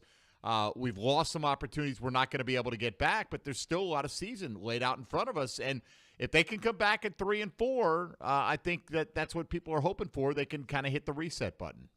Well, pardon the pun on the hurricane, but the Jaguars would love it if Josh Hines Allen and Trayvon Walker can make Caleb Williams feel like he's in the eye of a storm back there in the pocket. And both of them are players who are capable of it. We obviously saw what Trayvon did last week against the Colts. The head coach talked this week about the defense and likes where it's headed despite the number of yards they gave up. He wants to get that dialed down, but he also likes where his team is from a health perspective and thinks the defense has an upward trajectory from here. We're week 6 now. You know, you're looking at Tyson potentially week 7. Then you're looking at Foye. You're looking at Dewey. You know, you're looking at some of these guys that are injured. Tashawn Gibson. I mean, you're looking at these guys now, and you know we've got to start the conversation obviously and see where we're at, because you never know. I mean, week to week, you know, injuries are going to happen and different things are going to change periodically. But yeah, we're in the process of trying to figure some of that out now. Well, next week also, Tashawn Gibson could be available to them, Mike, which would be a boost for a safety tandem and a position that has not played very well the first 5 weeks of the season. Yeah, I heard you discuss it with Tony and Jeff. I mean, the safeties have struggled. They've been a sore point, no question about it. I mean, Tyson Campbell's going to walk right back into this lineup, obviously, as soon as he's ready to go. But I think, Brian, overall, as good a player as Foye Oluokun is, I think Ventrell Miller's play has helped ease that absence over the last couple weeks, and knowing that Devin Lloyd missed a game in there as well. I think Ventrell Miller is a guy that has impressed a lot of people and is probably in line for more playing time than we expected at the beginning of the season once everybody is back healthy. All right, Mike, let's hear from the quarterback who appreciates this annual trip to London and how it helps him and the Jaguars. Definitely comfortable. There's obviously some uncomfortable things about it, just the nature of the time zones and the travel. And I think it's mostly just understanding that you're going to feel that when you first get there and kind of getting your body on track and being able to get on a nice sleep schedule early, because that time change can get you if you're not careful. So just trying to push through that first day, get to bedtime without sleeping too much so you can get a full night's rest and kind of get back on track. I think that's one of the biggest things. But just having the experience of going over there, you kind of know how to handle it. You know what to expect. You know how you're going to feel. You're going to feel a little sluggish, a little groggy once you get over there, but you'll settle in quick. And I think a big part of it, too, is getting a lot of your prep done while you're here. Obviously, there's going to be a few things to do over there to make sure we're ready to roll, but trying to do as much as you can here so that you can really just focus on your body and your sleep and getting ready to play on Sunday. Mike, we should see it early if there truly is an advantage. You've got Trevor coming off of his best game of the season. He knows how to make the trip and is ready to play. On the other side, you have Caleb Williams coming off his best career game, and it's a short career, obviously, just 5 games. But the trip is new to him, so we should see the distinction, the difference early, if there is one. Well, we hope so. We saw it last year, as you mentioned earlier, against Buffalo, and the Bills got off to a sluggish start, and the Jags took advantage and held on to win that game. So whatever they can use as an advantage right now, Brian, we'll take it. And if that is Chicago taking maybe a quarter to kind of settle into this game, Jags need to take advantage of that and put some points up on the board early. All right, a veteran in that locker room is Christian Kirk, steady, true professional. He talked this week about what this game is all about on Sunday. I thought everybody had the right attitude. Proud of what we did, but there's a lot of areas where we can get better. There's still some areas that feel like, could have resulted in the game going the other way. And, we're critical of that and we understand that. But we're just getting 1 week better. And, we can't get all 4 games that we dropped back in one. We got to take it 1 week at a time. The sage words of a veteran. Everybody could be thinking about the Jaguars and the advantages in London and 2 winnable games over here against rookie quarterbacks. And Kirk says, hold on, let's focus on ourselves. We weren't nearly good enough last week. We got to be better next week. Well, they do have to play better, but that's kind of the thing. When you win, you can overlook some of the flaws. The coaching staff won't. The players will try to improve on those things, but as long as they come in a victory, you can look forward to overcoming them going forward. But Brian, today's the day. I mean, today you get this one against Chicago. Everyone is going to anticipate a win against the New England Patriots. Now, you still have to show up and get the job done. But if you lose this one, at best you're coming back with 2 wins on your season. I think this is the one they've got to get today, the start the business trip to keep that momentum rolling. And I think if they do, they will be coming back to Jacksonville and stateside with 3 wins. All right, before we wrap this up, let's hear from Press Taylor, the offensive coordinator. Liked what he saw from the running game last Sunday. And coming off the best offensive production of the season, he hopes everything lines up to keep the momentum going this week. So there's a lot of those situations where I thought we were just very efficient with whatever we did, whether it was the quick pass game, the screen game we had the other day against the Colts as well. It was just staying on track. And then it helps you want to stick with the run game, because it was honestly a grimy run game. We had 2 big runs that kind of broke it open and set our numbers. But for the most part, I just thought we were pretty efficient. There weren't a lot of pretty ones. Tank kind of made that one happen late in the game. And then, the 19-yard touchdown, now that was great. It lined up well for us. They were in a shell coverage. We were in a bigger set. We did a great job getting the run started, and then everybody just did a great job finishing the run. That was the cool part to see about that particular play. All right, Mike, those are the top stories of today, and we will come back here to London and invite Kai Stevens into the broadcast booth here at Tottenham Hotspur. Hey, Kai, how are you? Pretty good. How are we doing? Good. How's the trip been for you so far? Good. I think I'm adjusted. Cold take for me. This is great football weather. It's about 50-something degrees today, so I'm excited to see that. Even me sitting outside for it, I'm excited. And yeah, I'm enjoying this trip. I'm hopeful this gets us 2 victories and we'll have a really good flight home. All right, so give me your pulse on the team. You were on the practice field yesterday. You were on the bus over here this morning and have been down on the field before now. What do you feel from this team? Are they taking it one game at a time, as you and I are trying to do? I think they are. I think Trevor alluded to it in that soundbite earlier. They did a lot of their prep before they got here, so that way when they landed, it really was just kind of get acclimated and then kind of go out, get pregame warm-ups as usual. Did a lot of the game planning and working on plays or whatever they were specifically going to execute in this game before we took off. So that way when they got here, they didn't have to worry about too much. I feel everyone's kind of made that. I mean, we'll see, I guess, when the game actually starts, but it feels like they made that tradition. Obviously, they've done it this way for as many years as they've been doing it, so kind of have that routine down. Many of the players have done this before, so they get that gist of that. And should be getting some returns back. Evan Engram is going to be out there today. I think that's going to be huge for them. I walked off the field with him yesterday, and my last question to him was, who's going to have a bigger smile on their face, you or the quarterback? He said both of us, which was the right answer, but I think it's probably going to be Trevor. I think Evan obviously is like a, safety blanket, whatever you want to call it for Trevor. So he has that, but he's also just the leadership aspect, because even though Evan's been hurt the last couple of weeks, he started traveling with the team. He's on the sidelines all the time. He has that leadership role on this team that I think when he is not there, it's obvious. So I think that helps a lot, just opening things up for everybody else. He's obviously a threat people have to plan for. So I would imagine that's going to help everybody else on the offense. And we finally saw the offense click a little bit last week against the Colts. So adding something into that, I assume, would make it even better. I had my eyes on Brenton Strange, as a lot of people did the last few weeks, and certainly the second-year tight end from Penn State has stepped up his level of play. It doesn't go without notice, though, that Evan Engram was glued to his side on the sidelines the last couple of weeks. When you talk about the leadership side of it, it isn't just what Evan says, what he's done, it's what he can say to a young player, and Evan's so calm and collected. Absolutely, and I think a lot of Brenton's success can be laid in part to what Evan does, because he's taken on his warm-up routine. Evan Ingram's one of the first people out there. Brenton has said, I take note in that. I show up early. I do the same things. And it's nice to see, because sometimes you can see competition within position groups, whether it's running backs, tight ends, whatever. But Evan has no bad bone in his body in that sense. He wants Brenton to be great as well. And if he can give him any tips to facilitate that, he's going to do that. And when you work together like that, they're only going to make each other better, which is great to see, because sometimes, obviously, at the NFL, a lot of competition there, but there's no animosity between them. On Jags AM, we do tomorrow's headlines today. We didn't do it this week because of the hurricane, obviously, but I hope that what we're not talking about this week is the continued poor play by the safeties. If that's the case, I'm not sure the Jaguars win because of the downfield passing attack that the Bears have.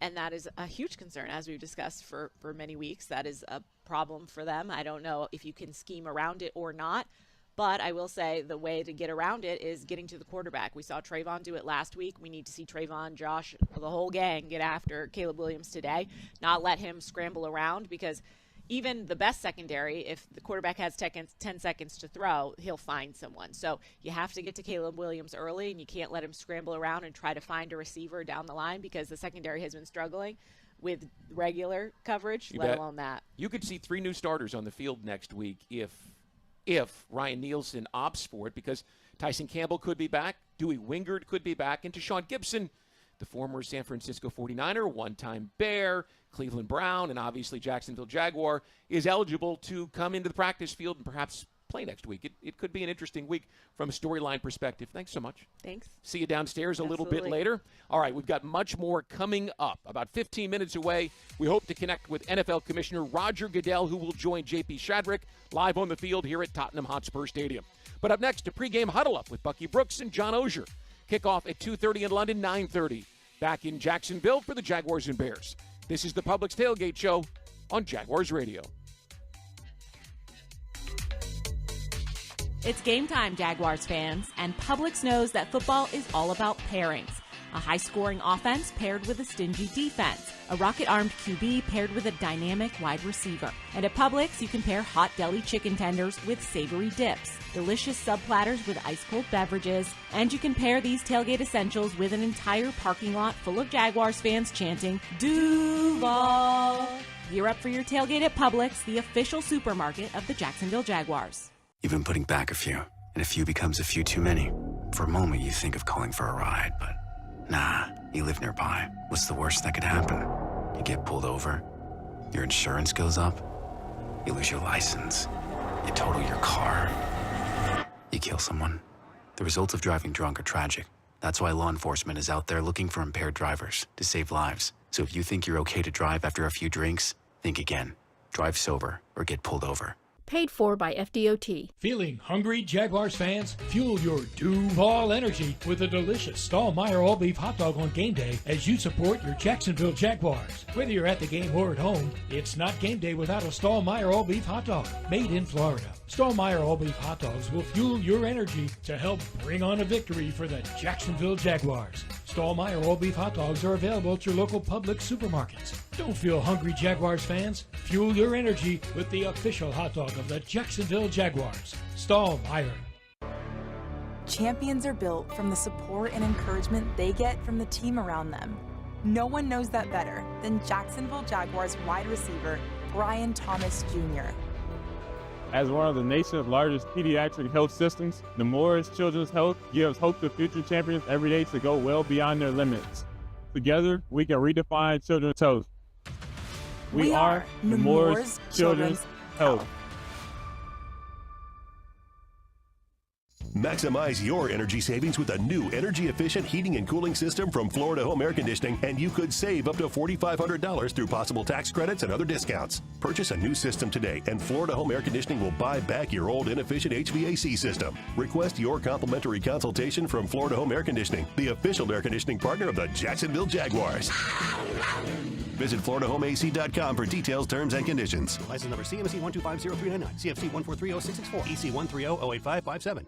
We need to define a great deal in today's new home market because the so-called great deals that you find on every corner just aren't the same as the incredible opportunities you'll find with a new Dreamfinders home. How about 2.99% in year one in one of Dreamfinders' 15 communities across North Florida? Now that's a great deal. 2.99% interest rate in year one and a beautiful new Dreamfinders home. Visit DFHSalesEvent.com for our largest savings of the year on move-in ready homes. That's DFHSalesEvent.com.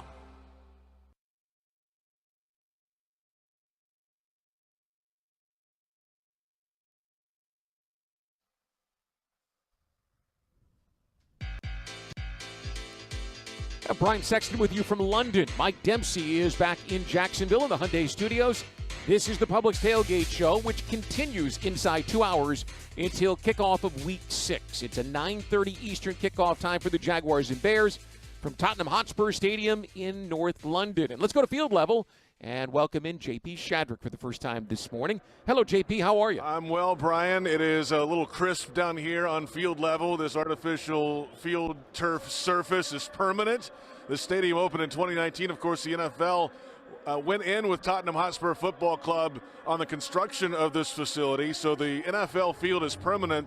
The grass pitch retracts underneath the south stands in 3 different layers, and they can roll it back out. So the soccer pitch level is about 4 feet higher than the NFL level, and it should be another packed house today. It certainly was last week for the Vikings and the Jets, one of 3 straight NFL UK games. Of course, this year, and looking forward to seeing what the Jaguars can do. They did it, of course, last year with back-to-back wins over at Wembley, and then here at Spurs, they're reversing that this year. And coming up in just about 15 minutes, Brian, will have NFL Commissioner Roger Goodell right here on the sideline with me. A lot to discuss with possible NFL European game expansion and the Jaguars' role possibly in that in the future as well. We'll hear from Roger Goodell coming up in about 15 minutes, Brian. All right, I look forward to it, JP. Thank you. Obviously, Roger will be back in Atlanta on Tuesday with the owners as they meet. And a big storyline in Jacksonville is the owners' approval of the Jaguars stadium and lease agreement with the city of Jacksonville. The word is that the Jaguars are expecting it to go smoothly. We'll have that story for you on Tuesday. All right, time to welcome NFL Network analyst and Jaguars radio field analyst Bucky Brooks and Jaguars.com senior writer John Ogier for a pregame edition of Huddle Up. Fellas, how are you? A London Huddle Up. Bucky, what do you think of that? I know. Here we are. I mean, it's great coming over here. It's fascinating that the stadium has been built since 2019. It is a great place, and it's fantastic watching all the different people come in with all the different jerseys. Well, it's an unbelievable stadium, and you can tell it's built for football. Wembley, which we go to next week, has a soccer feel, has that historical feel. But Tottenham, this is the second time I've been here, and it always strikes you how well designed it is for football viewing. All right, fellas, let's continue the conversation that we've been having the last 10 or 15 minutes, and that's the Jaguars secondary. They're going to face Caleb Williams and some excellent receivers in DJ Moore and the youngster, Rome Odunze, plus Allen is no slouch himself. So, Bucky, how do they solve the issues that face them? Is it a matter of a different coverage? Do they have to make changes in the lineup, which they will be able to do next week with the possible return of Dewey Wingard, Tyson Campbell, and Deshaun Gibson? I mean, just think about that. Like, you listed two guys that would be starters. I mean, the Jaguars have really been playing with a bunch of youngsters and backups for the better part of the year. When it comes to changing the coverage and those things, I think it depends on what the philosophical approach is going to be from Ryan Nielsen. If they're going to be aggressive, if they're going to continue to play like they played the early part of the year where they're playing man-to-man, then you stay with it and you say that, hey, with better personnel, Tyson Campbell, your number one corner, comes back. Dewey's going to solve some of the communication issues in the back end. They'll perform better. If it's going to change and be more of a zone-based defense where you're trying to keep the ball in front, then it just takes time for the young players to adapt and adjust. And a lot of it really comes down to reps and more experience. And it's unfortunate you have to go through the bumps, but that's part of it. Yeah, I want to say that they just have to avoid the mental breakdowns, but it's happened so often this year, and it's been in such big play situations. I mean, argue that it cost them the game against Miami, came close to costing last week. When you're talking about 4 one-score games that this team's been in, one breakdown like that can decide the game. To me, Bucky, the thing that scares me about this game, it's secondary related. I think they'll play well. I have a feeling that they're going to be on point because it's going to be such a focus this week. But if Caleb Williams escapes pressure, if you see those plays where after the play you think, boy, the defense played well there, but they still got a big play because of Caleb Williams extending, that to me is when the Jaguars are in trouble if he can do that. Yeah, the second reaction plays are always difficult. And in practice, you hope you take care of that by doing scramble drills and plastering the receivers and doing those things. But really, as much as we talk about the secondary, this is one where the front was supposed to build them out. Like the front four has to be able to get home because then you can have maximum people in coverage. The issues come when Ryan Nielsen is forced to bring an extra defender because the front four isn't able to affect the quarterback. The better the rush, the better the coverage is going to be because now you can keep more people in the back end. I feel like they're going to get pressure, Brian. Yeah. My concern is you get pressure, and then there's those plays where, he ducks out of pressure. You should have gotten the sack, and then it's 40 yards downfield. If there's plays like that, I think the Bears, have a chance to pull away, actually. If the Jaguars contain those, then I think it's a different game. So the pressure from the outside has been pretty consistent, but in the middle it hasn't, Bucky. Would you consider putting Eric Armstead in a 3 technique, which is where he excelled in those great San Francisco defenses, or do you keep him outside? Look, I would say that his natural position is being a 3 technique. That's where he excelled when he was with the San Francisco 49ers. He's played more in this year for the Jaguars than he's had. One thing that could be a consideration is leaving Eric Armstead outside and maybe moving Trayvon Walker inside on passing downs and allowing him to work on a guard where he can utilize his athleticism, his strength and power to overwhelm an inferior player. Regardless, those three guys have to be on the field in some combination. Josh Hines Allen, Eric Armstead, Trayvon Walker. You want to maximize your ability to get to the quarterback. You got to put your best pass rushers on the field. Brian, the way Trayvon played last week, you know where I play him? Anywhere he wants. Wherever he wants to play. So here's a question, John. Was that a breakout game for him, or are we seeing the emergence? And he played well in the closing month of last season. Are we starting to see him come to his natural level of performance? Well, I'm a Trayvon fan. I think he's played well since he's gotten here. I thought he played well all last season. I think we're seeing the sack numbers, which is what we all love, match the play. So I think he's going to continue to play at a high level. I think he's a safe bet to play at a high level because he does everything well, and it's not just sacks. But I certainly think over time it appears, Bucky, he's becoming a more polished pass rusher, a more consistent pass rusher, and adding things to his power, which is where he really excels. One of the things that you were hoping for when you took him with the number 1 overall pick was that the athleticism and talent was going to translate into production. Each and every year we've seen him add things to his game. And when you judge players based off sack production only, it's going to be a little hit or miss because the sacks tend to come in bunches. I will say we have seen him begin to dominate in flashes as a pass rusher. And as long as he gives you that dominance on occasion to complement what Josh Allen does on the edge, you're getting exactly what you want. Last year they combined for 27.5 sacks. They're on track to do something similar. If he dominates to that level, it's going to be great. But they need to have a third pass rusher to be able to be the team that they want to be. In the minute that we have left, how about a thought on Trevor Lawrence? They dialed up a really strong game plan to get him going last week. John, do you see that being the method this week against a better Chicago Bears defense? Well, they certainly got Christian involved very early last week and very often. I think that's your ticket. I think, Bucky, this is probably a very similar game plan because the Bears, not exactly the same defense, but conceptually – they try to make you be patient. Yeah, in theory, the Bears want to play similar to the way Gus Bradley played last week for the Colts. They want to keep everything in front. They want to make you drive the length of the field 10 or more plays. And so if Trevor Lawrence can be patient and disciplined, take the check down, and allow the big play to naturally happen, the Jaguars offense can continue to roll. All right, John, Bucky, thanks so much. Appreciate your contribution in that London edition of Huddle Up. Well, up next, Commissioner Roger Goodell will join J.P. Shadrick down on the field. About an hour and a half from the 2:30 kickoff time for the Jaguars and Bears from Tottenham Hotspur Stadium in London. 9:30 for those of you back in Jacksonville. You're listening to the Publix Tailgate Show, and this is Jaguars Radio.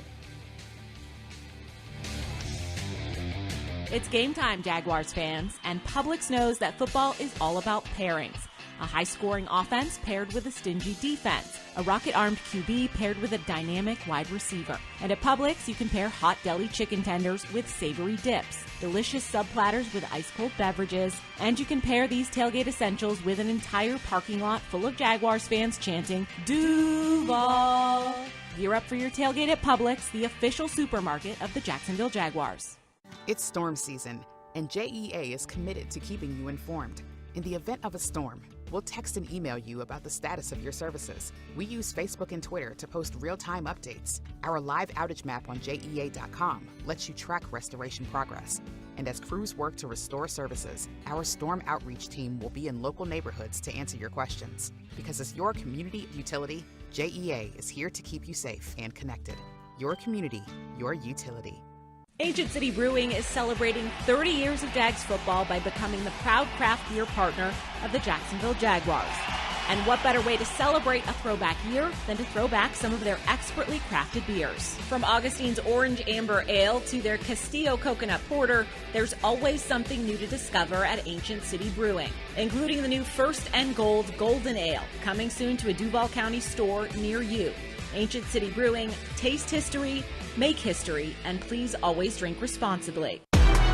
Calling all loyal Jags fans and loyal Gate customers, football is back. And you and 3 friends could win a chance to meet Trevor Lawrence.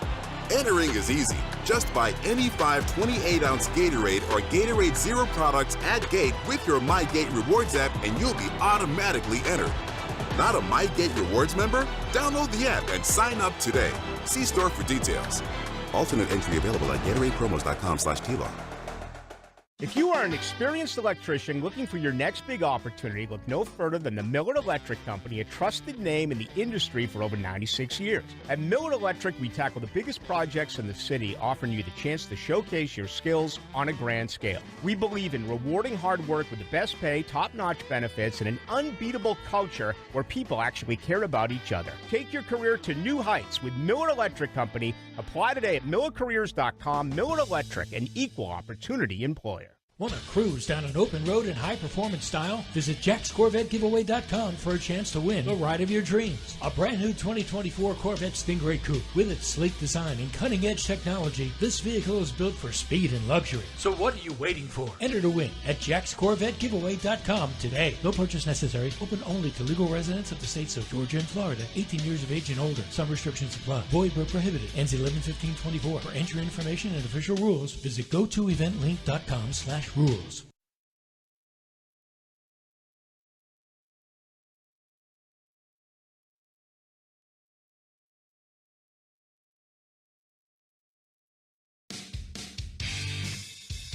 Welcome back to London on the Publix Tailgate Show. Publix, where shopping is a pleasure, in advance of the Jaguars and Bears, who meet in Week 6 action at 2:30 London time. Now, from Tottenham Hotspur Stadium in North London, let's go to the field where J.P. Shadrick is standing by with NFL Commissioner Roger Goodell. J.P. All right, Brian, thank you very much, Commissioner. Great to be back in London again. Nice, crisp London day today, right? Yes, this is football weather. Here we go. Yeah, and NFL in the UK, we know the success of the 3 games, 2 here, of course, Wembley next week. What are some plans for the future here in the capital in London? And, are there more London games in the future down the line for the NFL? There may be. London does such an extraordinary job here, and having 3 games is a lot for us because we only have a limited amount of inventory. And we're getting incredible interest around the world in hosting these games. So, as you know, we went to Brazil this year. We're going to Spain next year. We'll be back in Mexico. A number of other markets are really looking forward to having one of these. So I would say London has been a stronghold for us, and we'll continue to have that kind of support and play probably the same number of games. And you would still like to expand into Europe a little more as well, right? Yes, in addition to Spain, France has been interested, Ireland.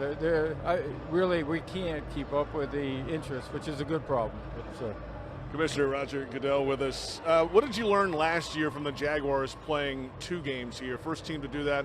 They won both games. It went well for them, but from your view, how did that go?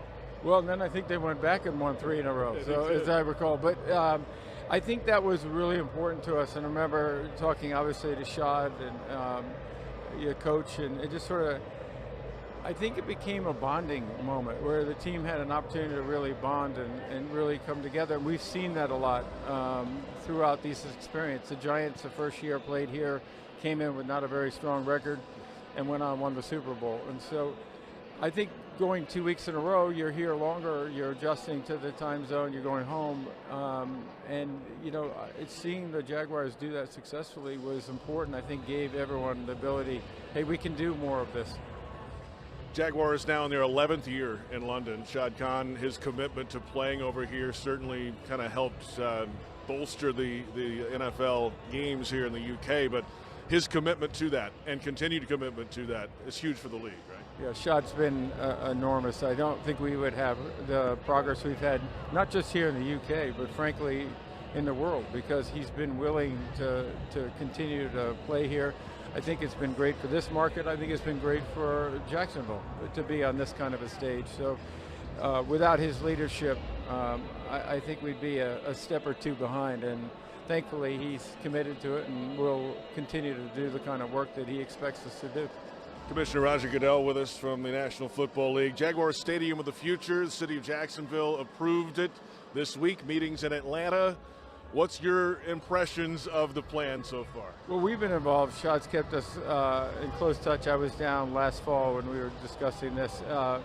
And listen, I think what they put together is great for Jacksonville. I think it's great for the Jaguars, and I think it's great for the NFL. And I think we will approve that on Tuesday. The Finance Committee and Stadium Committees have already approved it. I think it's going to be a great thing and a great facility. So we can't wait.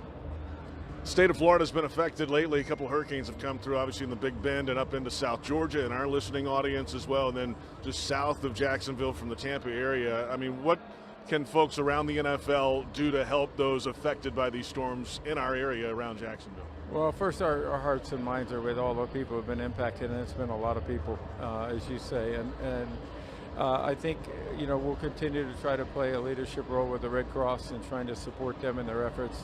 They've been great partners in telling us we really need help here. I'm proud of the NFL family, how they step up. It's from owners to players to executives. I think everyone's tried to find a way to contribute in some fashion with either putting a hand out or helping with supporting with financial support.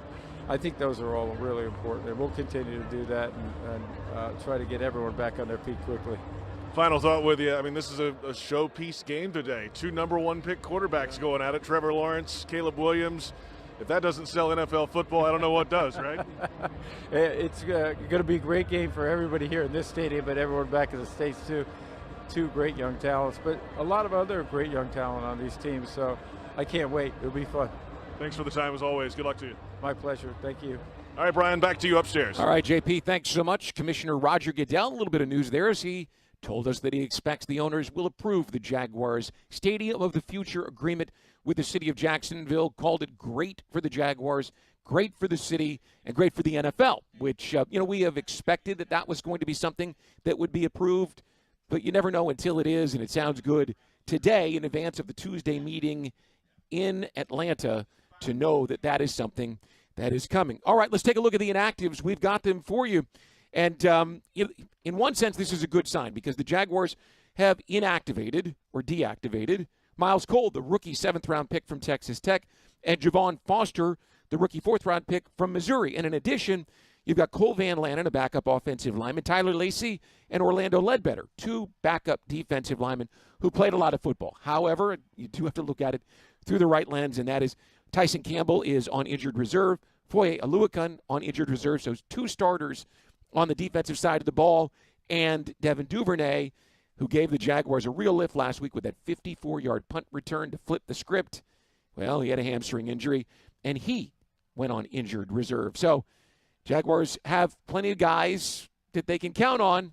We'll see if they can get some of them back in the coming weeks. Let's go back to Jacksonville and bring back in Mike Dempsey for a look around the National Football League. Mike? All right, thank you, Brian. First, let's start with the Bears inactives today. A pair in the secondary starters, Jaquan Brisker, their starting strong safety, and Tyreek Stevenson, one of their starting corners, not available today. And Terrell Smith, one of their primary backups at the cornerback position, also inactive with an injury. So a little bit thin in the secondary. Offensive lineman Nate Davis, defensive lineman Zach Pickens, and fellow defensive lineman Dominique Robinson, along with wide receiver Velus Jones Jr.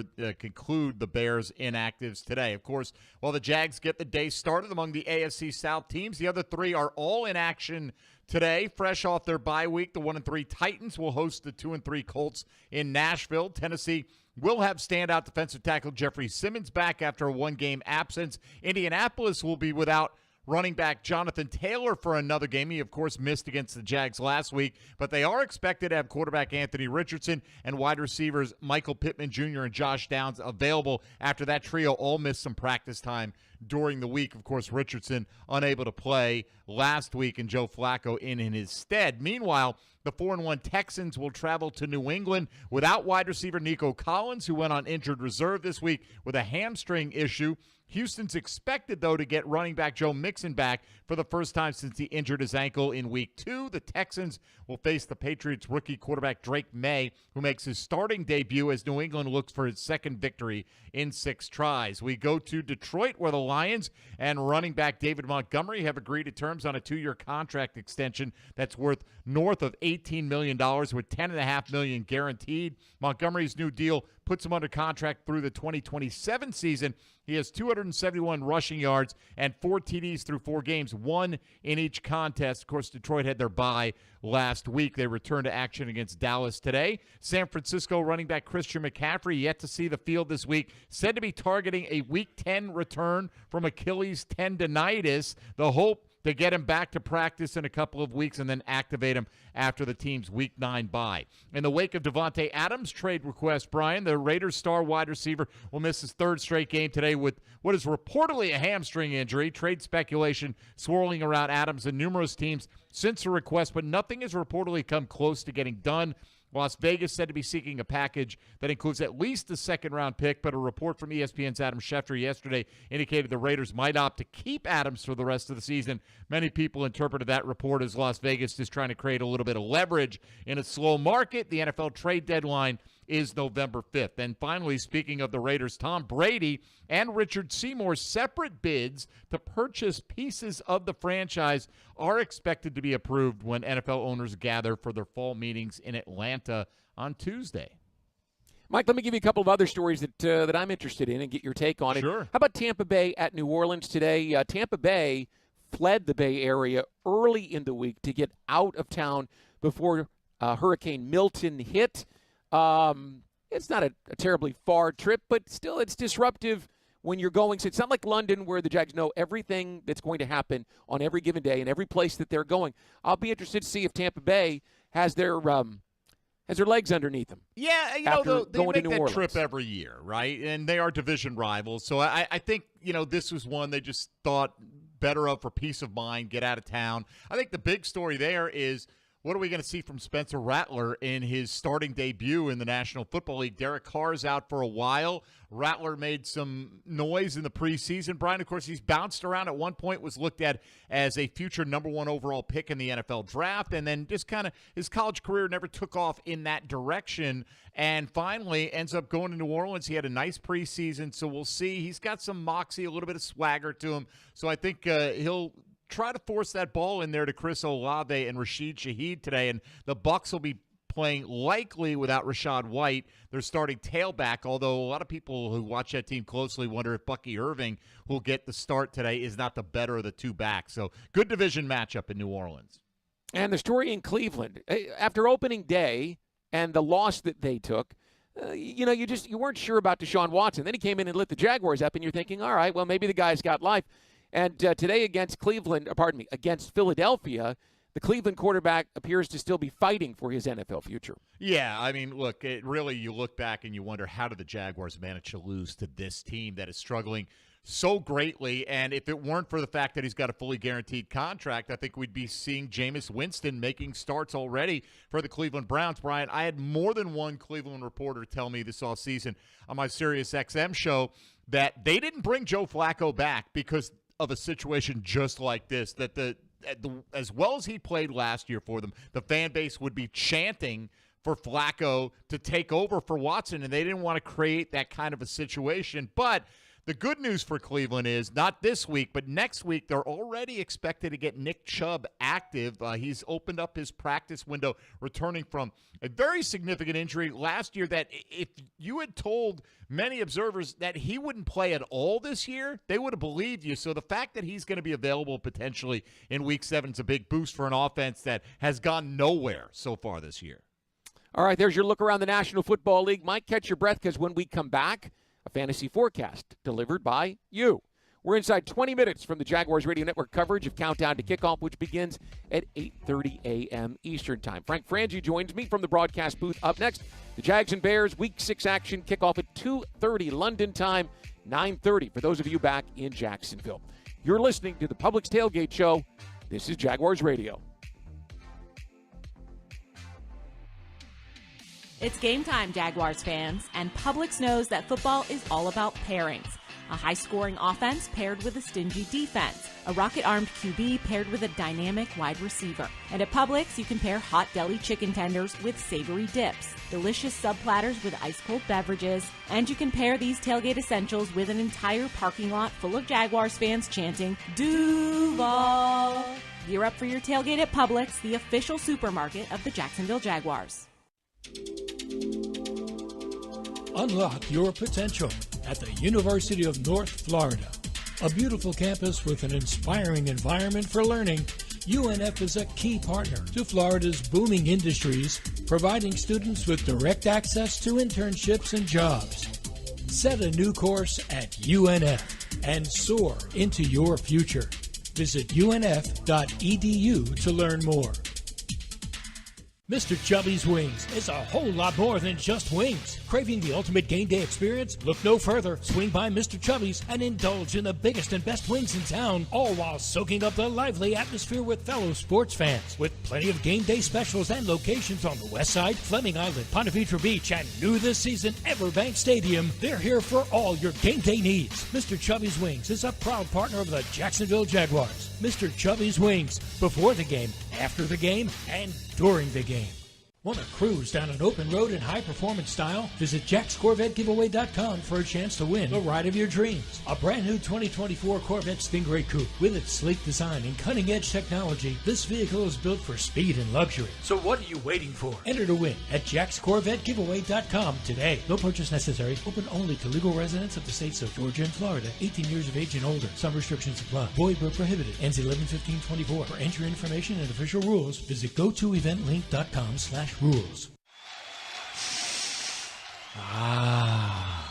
The warm, buttery, and sweet aroma of freshly baked pretzels wafting through the air. No, ladies and gentlemen, you're not imagining it. EverBank Stadium is now home to Annie Ann's iconic pretzels. Jags fans can get a hot and handmade pretzel to enjoy during the game. Your nose knows. Follow it to the nearest Annie Ann's. Annie Ann's. Let's get twisted.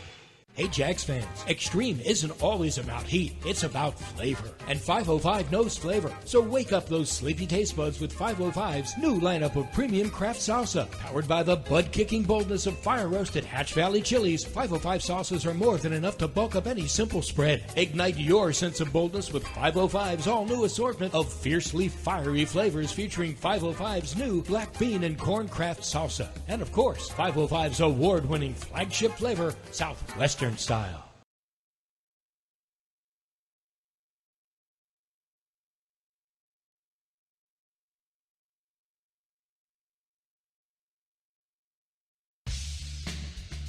And welcome back to the Publix Tailgate Show from Tottenham Hotspur Stadium in London. Mike Dempsey's back in the Hyundai Studios.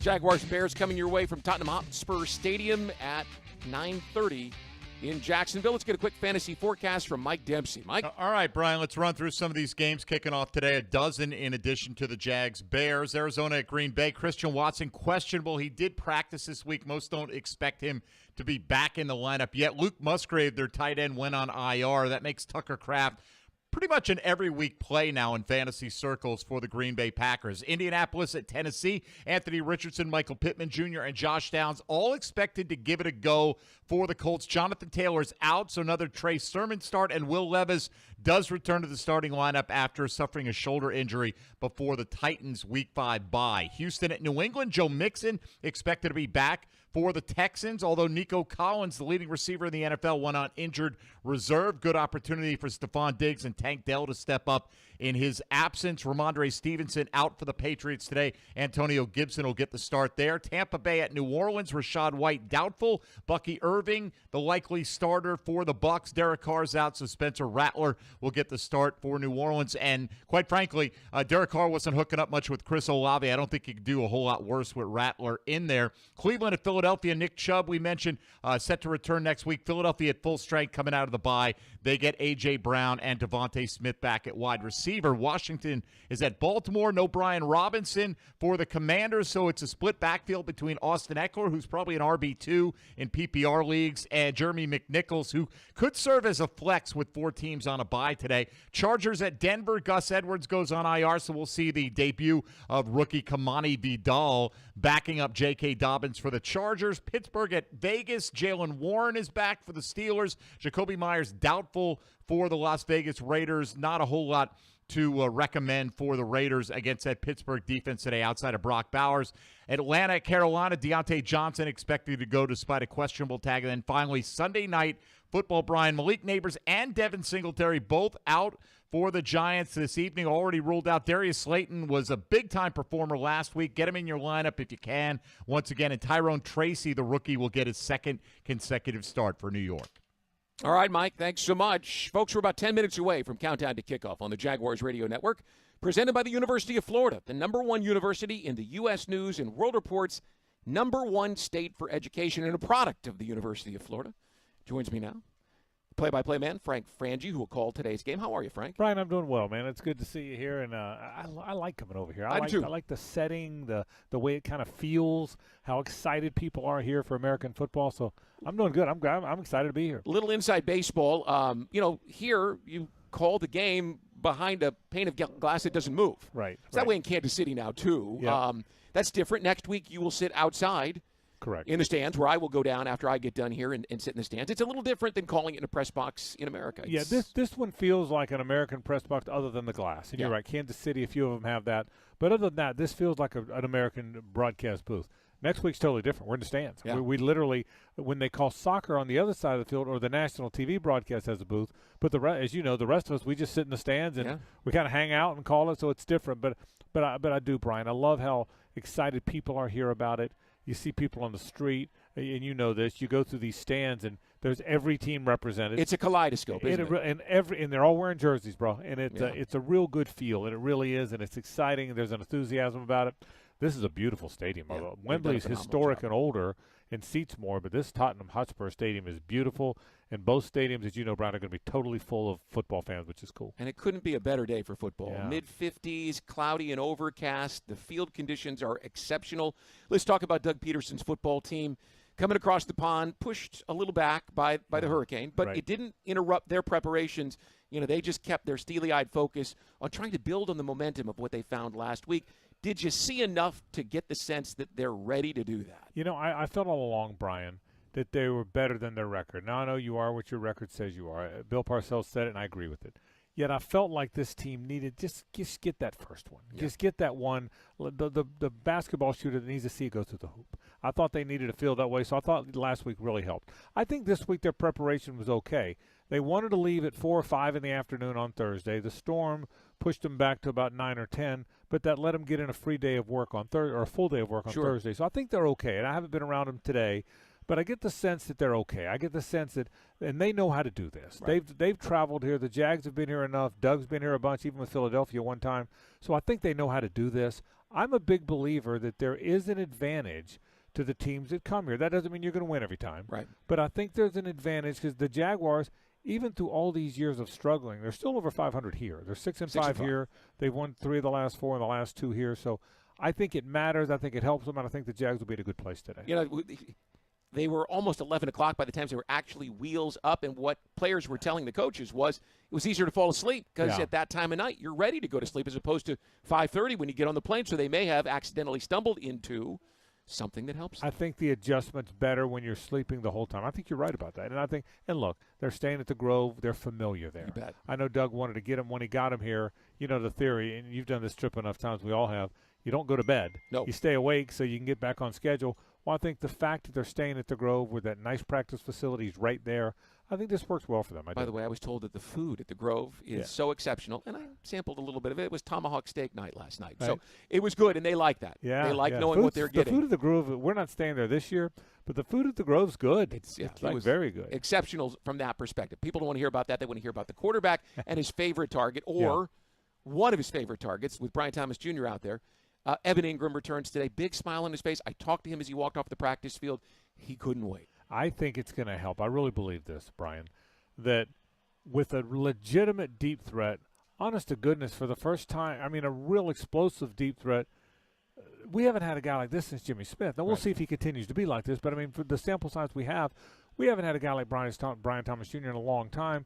And I think all that stuff that Christian Kirk does on those crossers and that Evan Engram does, that kind of mid-range game, I think more of that will be there. What we haven't seen is explosive Brian Thomas Jr. and Evan Engram in the game together. So I'm excited about that. Now, it may not all happen first time back, but I think you're going to see that. So, no, I think Evan Engram is going to be a very big part of this game plan moving forward with Brian Thomas stretching the field. Just to underscore what you said about Brian Thomas Jr., I was standing on the field at halftime waiting to introduce Tom last week for his induction in the Pride, right there with Jimmy and Fred. And Jimmy, who is always one to acknowledge his greatness, and I say that lovingly, did tell Fred, and I was standing right there to hear it, that kid might be as good as me, right? In other words, that kid might have the potential to give them the number one that they haven't had since Jimmy. They haven't had that alpha dog receiver. I'm telling you, they haven't had that as far as speed, as far as a big, explosive, fast guy. Yeah. They haven't had that since Jimmy Smith. Nope. And I think it feels that way. Brian, what really got my attention, you were out there, when Tampa Bay practiced with the Jags, I talked to a lot of folks in the Tampa Bay media. Rick Stroud's a buddy. T.J. Reeves is a buddy. We all know a bunch of guys over there. And they were at the hotel with the Bucs. The Bucs were staying out at the beach, and they said the Bucs defensive backs, their eyes were popping open like, this guy. We've played a lot of fast guys. We're in the NFL. That's where we have the fast receivers. This guy's faster than the NFL receivers. And that really got my attention, and we've seen it play out. The way he hit that route last week. Yes. I mean, it was at the Colts said, where'd he go? Where'd who go? Right? Classic line from Top Gun. Let's talk a little bit about the defensive side of the football. Safety play has really been struggling in recent weeks. That's got to get fixed today. Otherwise, they're going to have their hands full with guys like Rome Odunze and Keenan Allen and DJ Moore. Yeah, you can't let – I think that what's most discouraging is a ball over the top when you got a big lead. There's things over the course of it and the natural course of a game are going to happen. But when you get that big lead and you're playing that prevent defense that everybody hates but everybody wants you to play so you don't lose the game, that was alarming a little bit. There was a couple busted assignments, and they can't have that happen. And you're right about that. I think the big thing today, though, Brian, is they got to get Caleb Williams on the ground. That he is hard to tackle. He moves around a lot.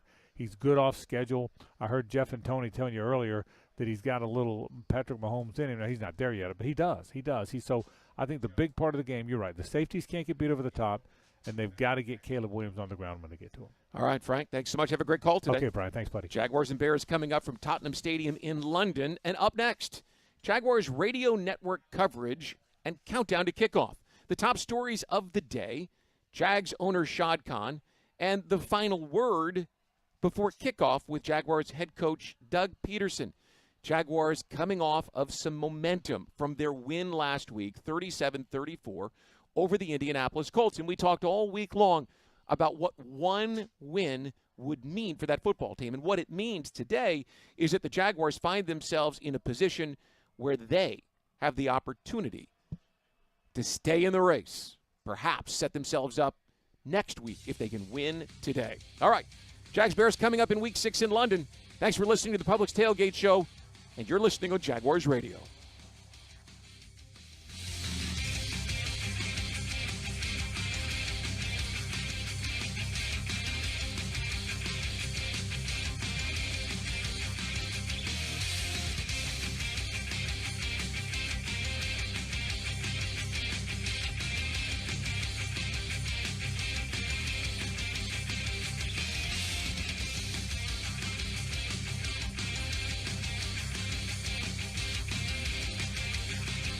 It's game time, Jaguars fans, and Publix knows that football is all about pairings. A high-scoring offense paired with a stingy defense. A rocket-armed QB paired with a dynamic wide receiver. And at Publix, you can pair